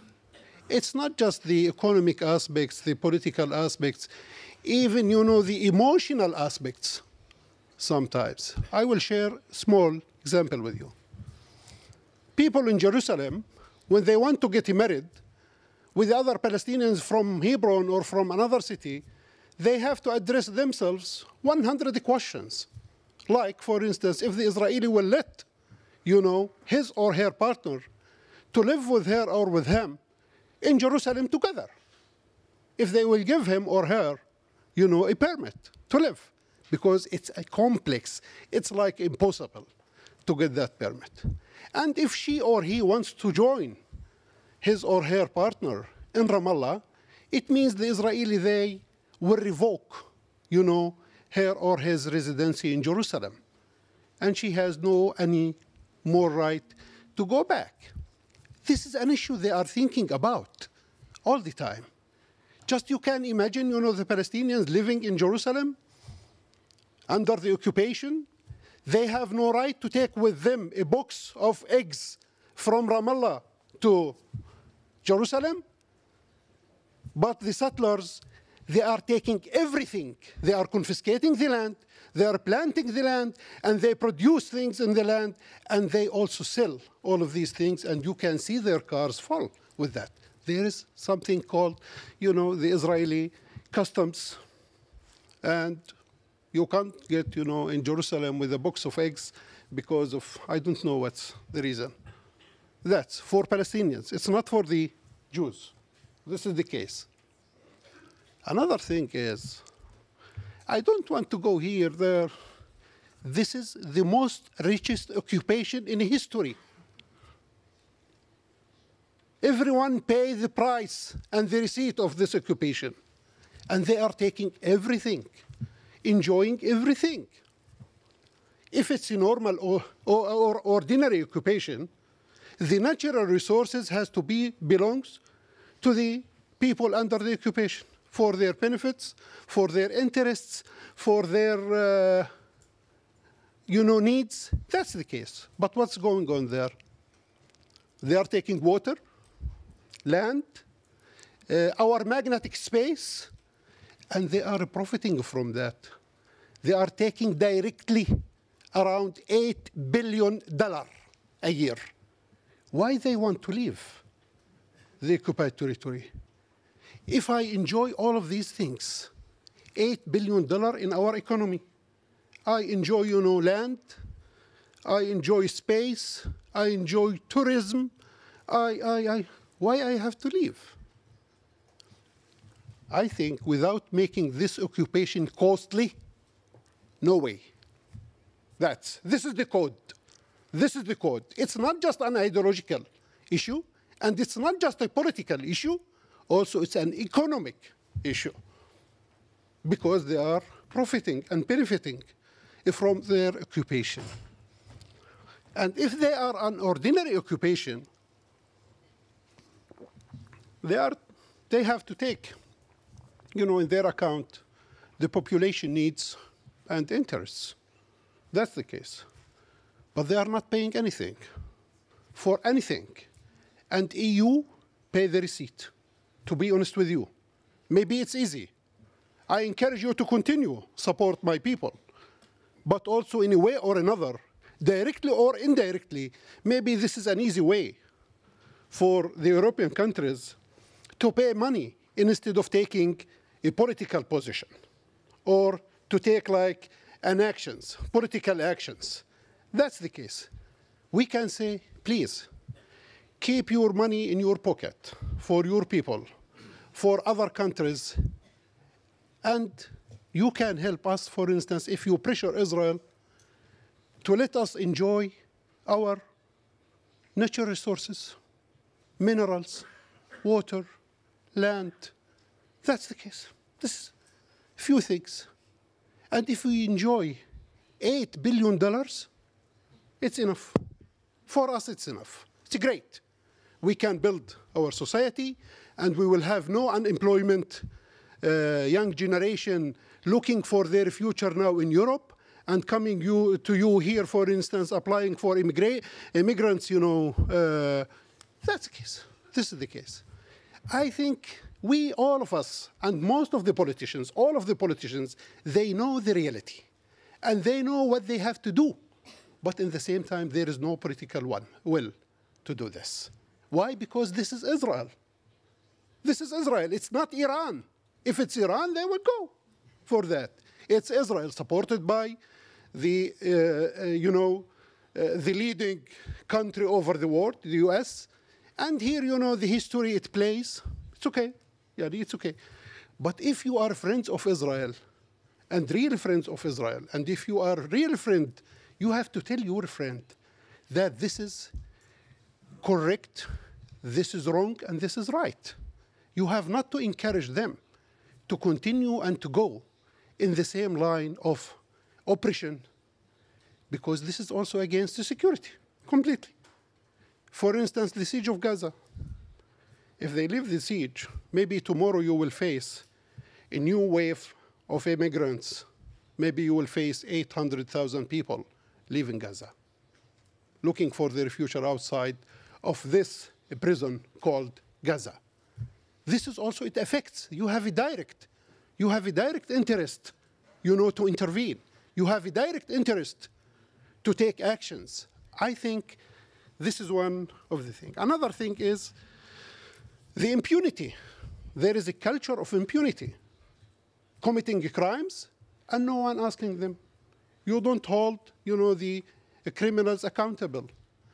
And if the criminals continue free without holding them accountable, they will commit their crimes again and again and again.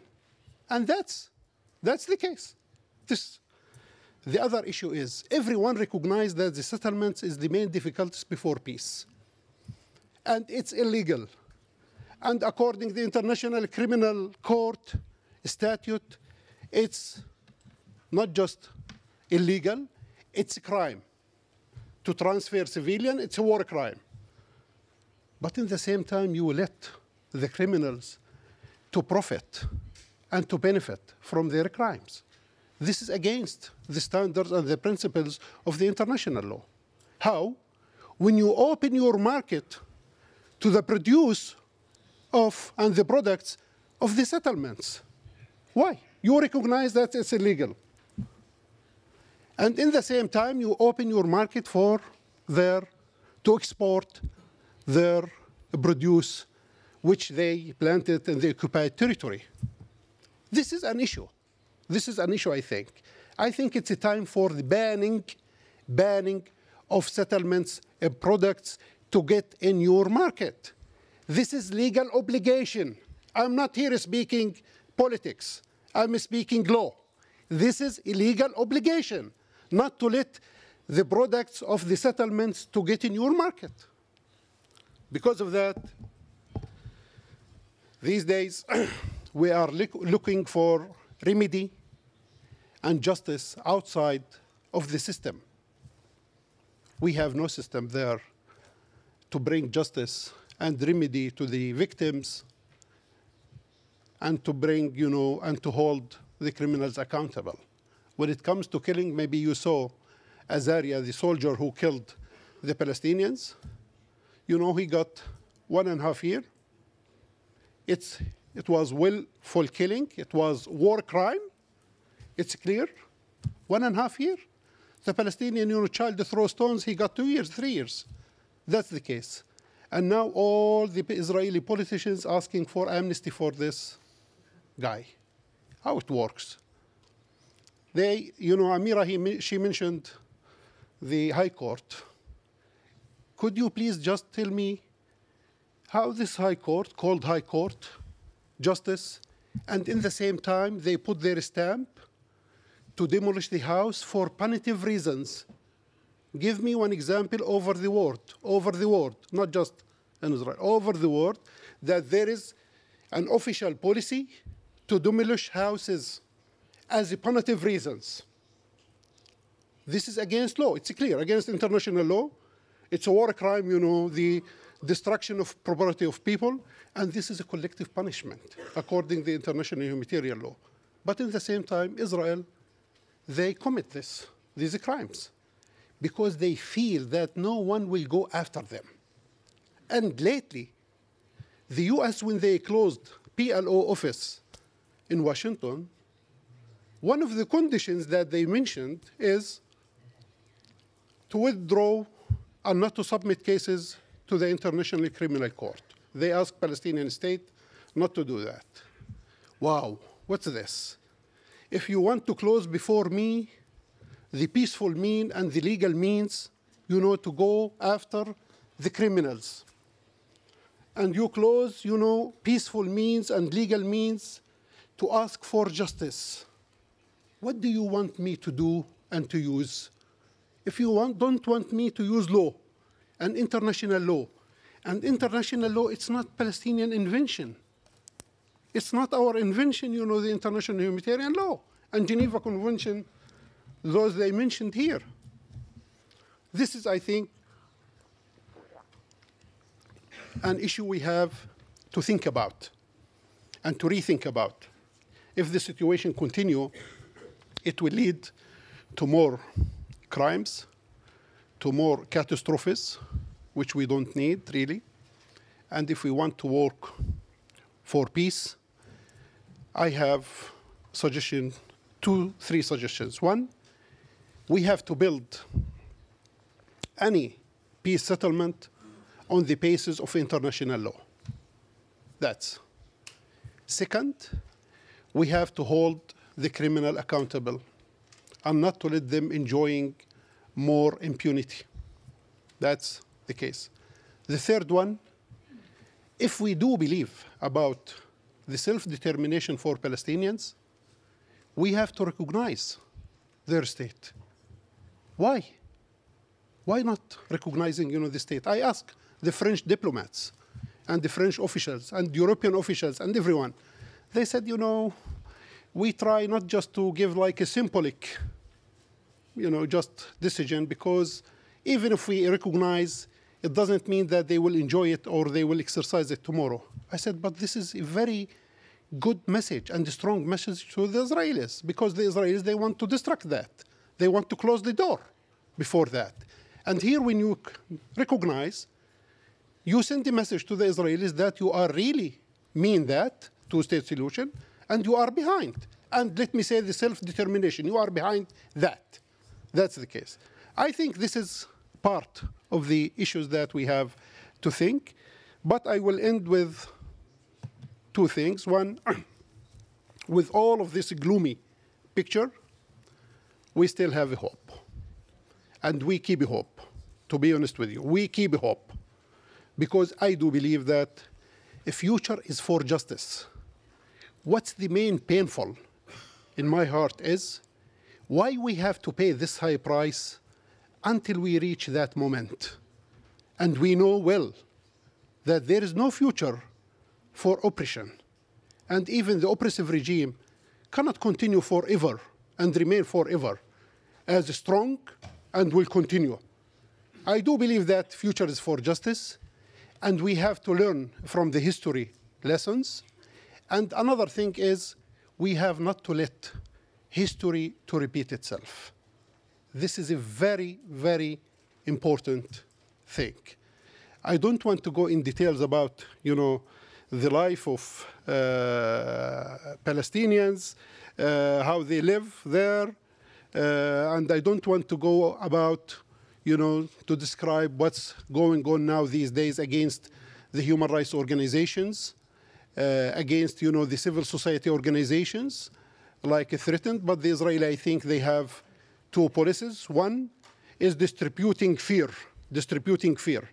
Even in Europe, the rest of the world, anyone, for instance, they criticize Israel, they go after him or her, writing articles, using their groups here and there against the UN key figures, against that. I know one thing, we will not step back, we will not give up, and we will continue fighting for justice and real peace and for human rights. Thank you.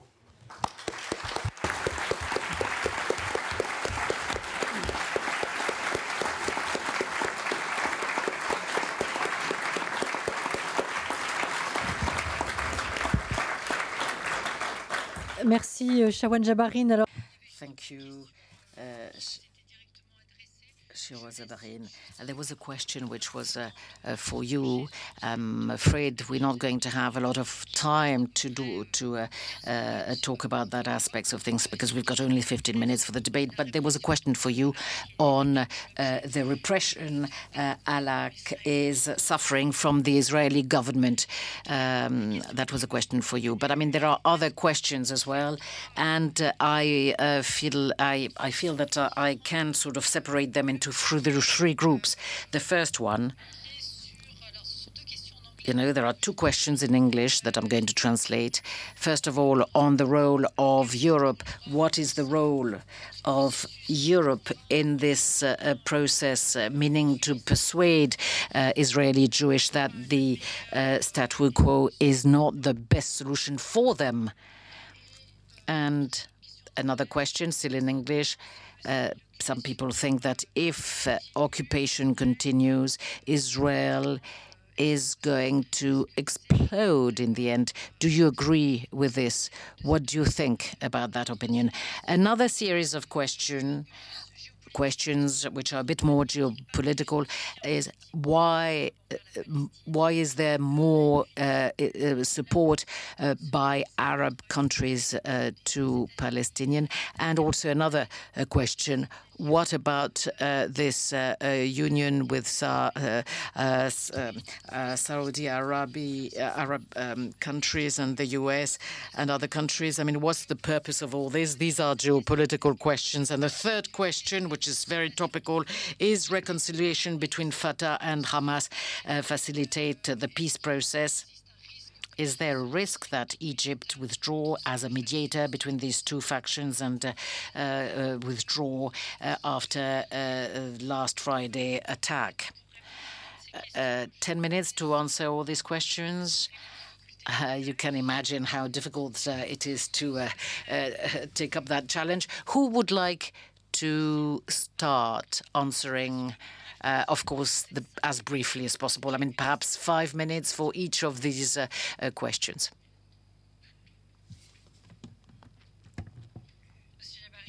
Mr. Jabarin?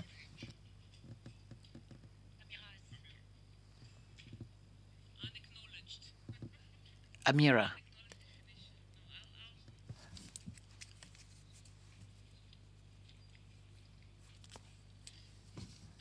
To the so-called...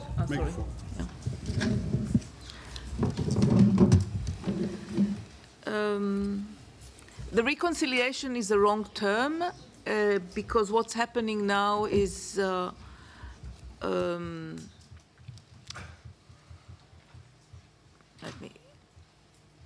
it is a realization of both Palestinian parties that the dual government is of course very destructive to Palestinian political scene. It has been a realization of Hamas that they cannot rule and that they lose as a party and they lose their prestige as a resistance under Israeli very successful regime of prohibitions and restrictions of movement and over the economy. But in reality, what we realize is that it is not a reconciliation. It is imposing of the PA government in Gaza with the consent of United States and Israel. But I think it is possible to allow. I mean, this might alleviate some of Palestinian difficulties in Gaza, but only if Israel is pressured to uplift the closure on Gaza. So again, it brings us back to the role of the international and especially the European community. In it does show that Israel has failed in one of its main purposes, and this is to disconnect Gaza altogether from the entire Palestinian society. It has been the Israeli effort for the past 26 years. It has succeeded in part, but Gazan society is as determined to be part and to remain part of the general Palestinian society. So even though, as I said, it is not a real reconciliation because Israel would not allow a reconciliation or a Palestinian, a new structure or a new or renewed effort to have a unified leadership, which is comprised of different factions, even though in reality this does open the door to more Palestinian unified efforts. I'm being optimistic here, maybe over-optimistic, because, yeah, as Shawan said, we need also this hope and optimism. Qui souhaite poursuivre? Shawan Jabarin. Who would you like to pursue? I mean, Mr. Jabarin, can you add to what Amira Haas said? I think two questions were addressed to me. One, about what Al-Haq is facing these days. I can say because of our work with the International Criminal Court, which we will not stop our work. We will intensify our cooperation with them, for sure, looking for justice. That's except if Israel looking at the ICC, International Criminal Court, as a political body. If they look at it, it's good, you know, to declare that. But we are dealing with a judicial body to set justice and looking for justice. Because of that, we face death threats against our colleague. She is a liaison person with the International Criminal Court based in The Hague. We received different emails and a smear campaign against the organization. And in this case, I would like to say a few things. One, I challenge Israel as a government, as officials, if they can challenge our information. We build our information in a very credible basis. We collect data from the field. After we have a full documentation, we come out with our position. And they haven't challenged us ever since '79 until today. I mean the information that we brought, the information that we published, except one time, I think, in '90s, you know, we said 18 were killed in Al-Aqsa, and they said, no, 17. And then the other day, we corrected, 17. That's the only time they challenge us. And that's the case. If we build and we bring facts from the ground, why this campaign? I think this campaign is because they don't want anyone to speak about actions and steps and that. They want us to continue speaking about human rights is a fashionable thing and it's a sexy thing, it's a good thing. That's the case. But when you want to go after the criminals, to hold the criminals accountable, to hold the business, those they have a business and benefiting and profiting in the settlements, this is a red line. And we crossed the red line. And we will continue crossing the red line. That's the issue. Because of that, now there is a campaign. And even Netanyahu himself, he mentioned, you know, in his meeting with the Irish foreign minister, the funding for Al-Haq, the funding for the other organizations, this is part. The highest level now, they are dealing with these issues. They are trying to dry our resources, our funding, and they think that we are dealing with the human rights as a job. No, human rights for us, it's belief, it's faith. We have a strong believe of human rights. For us, it's not a job. That's the case. Now, they have also an advanced things. These days, for instance, it's not easy from some funders to receive funding because the funding go back to the funders from which called correspondent banks. And the correspondent banks, they said maybe, oh, this is a terrorist organization. There is a terrorist guy. This is, I think, this is the ridiculous terms that they use these days. You know, terrorists, links with terrorist organizations, affiliate here, there. This is part of the campaign. It doesn't work.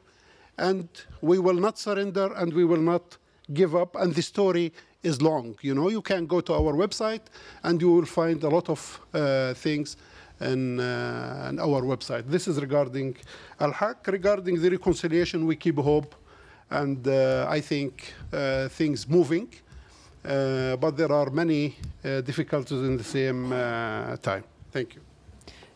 Merci, Shawan Jabarin. Dominique Vidal, et après ça, je passerai la parole en guise de conclusion à Hagai El-Ad sur le rôle de l'Europe. Dominique Vidal. Quelques mots juste sur l'alliance.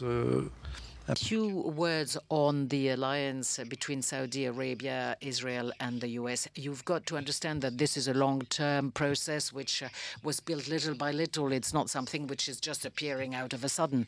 It was less visible. It's become more visible because 3 countries have shown their will to fuel this strategy. First of all, the will by Donald Trump, and as our expert from the American policy said recently, it's not only Trump, it's a consensus within the US administration to target Iran.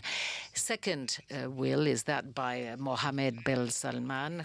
We can see that he is going to do anything to implement his new policy, and I'm not going to go into the detail of it, but, you know, we know about what happened with Qatar, the detention of the royal family and the Hariri issue, and also the will by Netanyahu, who really is focusing on the Iranian threat. And one summer we really were frightened that bombing would take place, and that was prevented by the Israeli army itself. And there again, you know, there's a very strong will to act, and I think that the idea that alliance is going to marginalize the Palestinian issue is certainly something which is in Israeli minds. And I'm going to conclude on this. Obviously, this is a very negative factor insofar as that it makes the Palestinian issue a secondary issue, you know, far behind the Syrian question and this tug of war between Iran and Saudi Arabia has no positive effect on the Palestinian issue, apart from perhaps stimulating, you know, the rapprochement between the Hamas and Mahmoud Abbas, because Hamas was really deprived from a big ally in the development. Just a word on what Amira said earlier on, and which seems to me very important. I would like to say that this idea of the transfer, which she described as an imaginary idea, has become something real, not something as a fantasy. And unfortunately, this really materializes in opinion polls for the first time, at least to the best of my knowledge, in the opinion polls in the history of Israeli. You've got a majority, relative majority, but a majority of Israeli people, 48%, who are in favor of the transfer of Palestinians. Versus, you know, 47%. So, of course, this is not really, you know, felt by the majority of Israeli people. But still, it's the first time that a relative majority of Israeli Jewish people to talk about and to be in favor of transfer. You do understand that transfer is a polite word. There are other words which can be used to describe this idea. The survey did not stipulate that, which is what makes it even more worrisome. Thank you, Dominique Vidal. Very quickly, Hagai El-Ad, on the role of Europe, what they can do to convince the Israelis that the status quo is not the best solution. Europe can be part of more occupation maintenance which is not going to be stable, as was already mentioned before, or it can end occupation. Europe has all the leverage that is needed in order to end occupation, and you don't need to take my word for it. I want to rely on a close colleague and someone that we will all recognize, Israeli Prime Minister Benjamin Netanyahu. I think he's making exactly the same point. So let me quote him and explain. Netanyahu was making a speech a few weeks ago to his political base. And in that speech, he was mocking former Israeli Prime Minister Ehud Barak, who was defense minister under Netanyahu about 5 years ago. And Netanyahu was mocking him in the speech a few weeks ago, reminding Israelis that Barak warned 5 years ago from a diplomatic tsunami. That was an expression. And Netanyahu was celebrating the fact that that tsunami has never arrived. Now, often I disagree with the Prime Minister, but actually on this point, I am in total agreement. And I think he was also very convincing when he made this point to the Israeli public, simply because he was speaking the truth. Barak warned 5 years ago that if Israel doesn't move seriously forward towards two-state solution, ending the occupation, call it however you want, then we will face international consequences, which he framed as a diplomatic tsunami. Did not happen. That means that we had 5 more years of erosion of the credibility of both the international community and Europe specifically in making that point. Europe has not been making that point effectively during the last 5 years at least. And also eroding the credibility of Israelis that are trying to make that point domestically, that the world simply is not going to accept institutionalized apartheid in the occupied territories. But the world is accepting it, right? So Netanyahu is basically telling Israelis, I can do 2 things at the same time. I can advance the settlements and the occupation and maintain Israel's international standing at the same time and even improve it. And he is correct. That is exactly what's happening. Now put yourself in the shoes of Israeli voters. If that is the deal that you're offered, if that is the deal that the Israeli leadership can produce for you, why change course, right? And again, if Netanyahu did not think that making that point that the international success of his government is a domestic political currency, he would not be talking about it. So again, if you have any doubt with regard to the importance of the international community in maintaining the current equation, don't just take my word for it. Take the fact that the Prime Minister chose out of his own accord to spend some time in a speech to his political base explaining exactly this.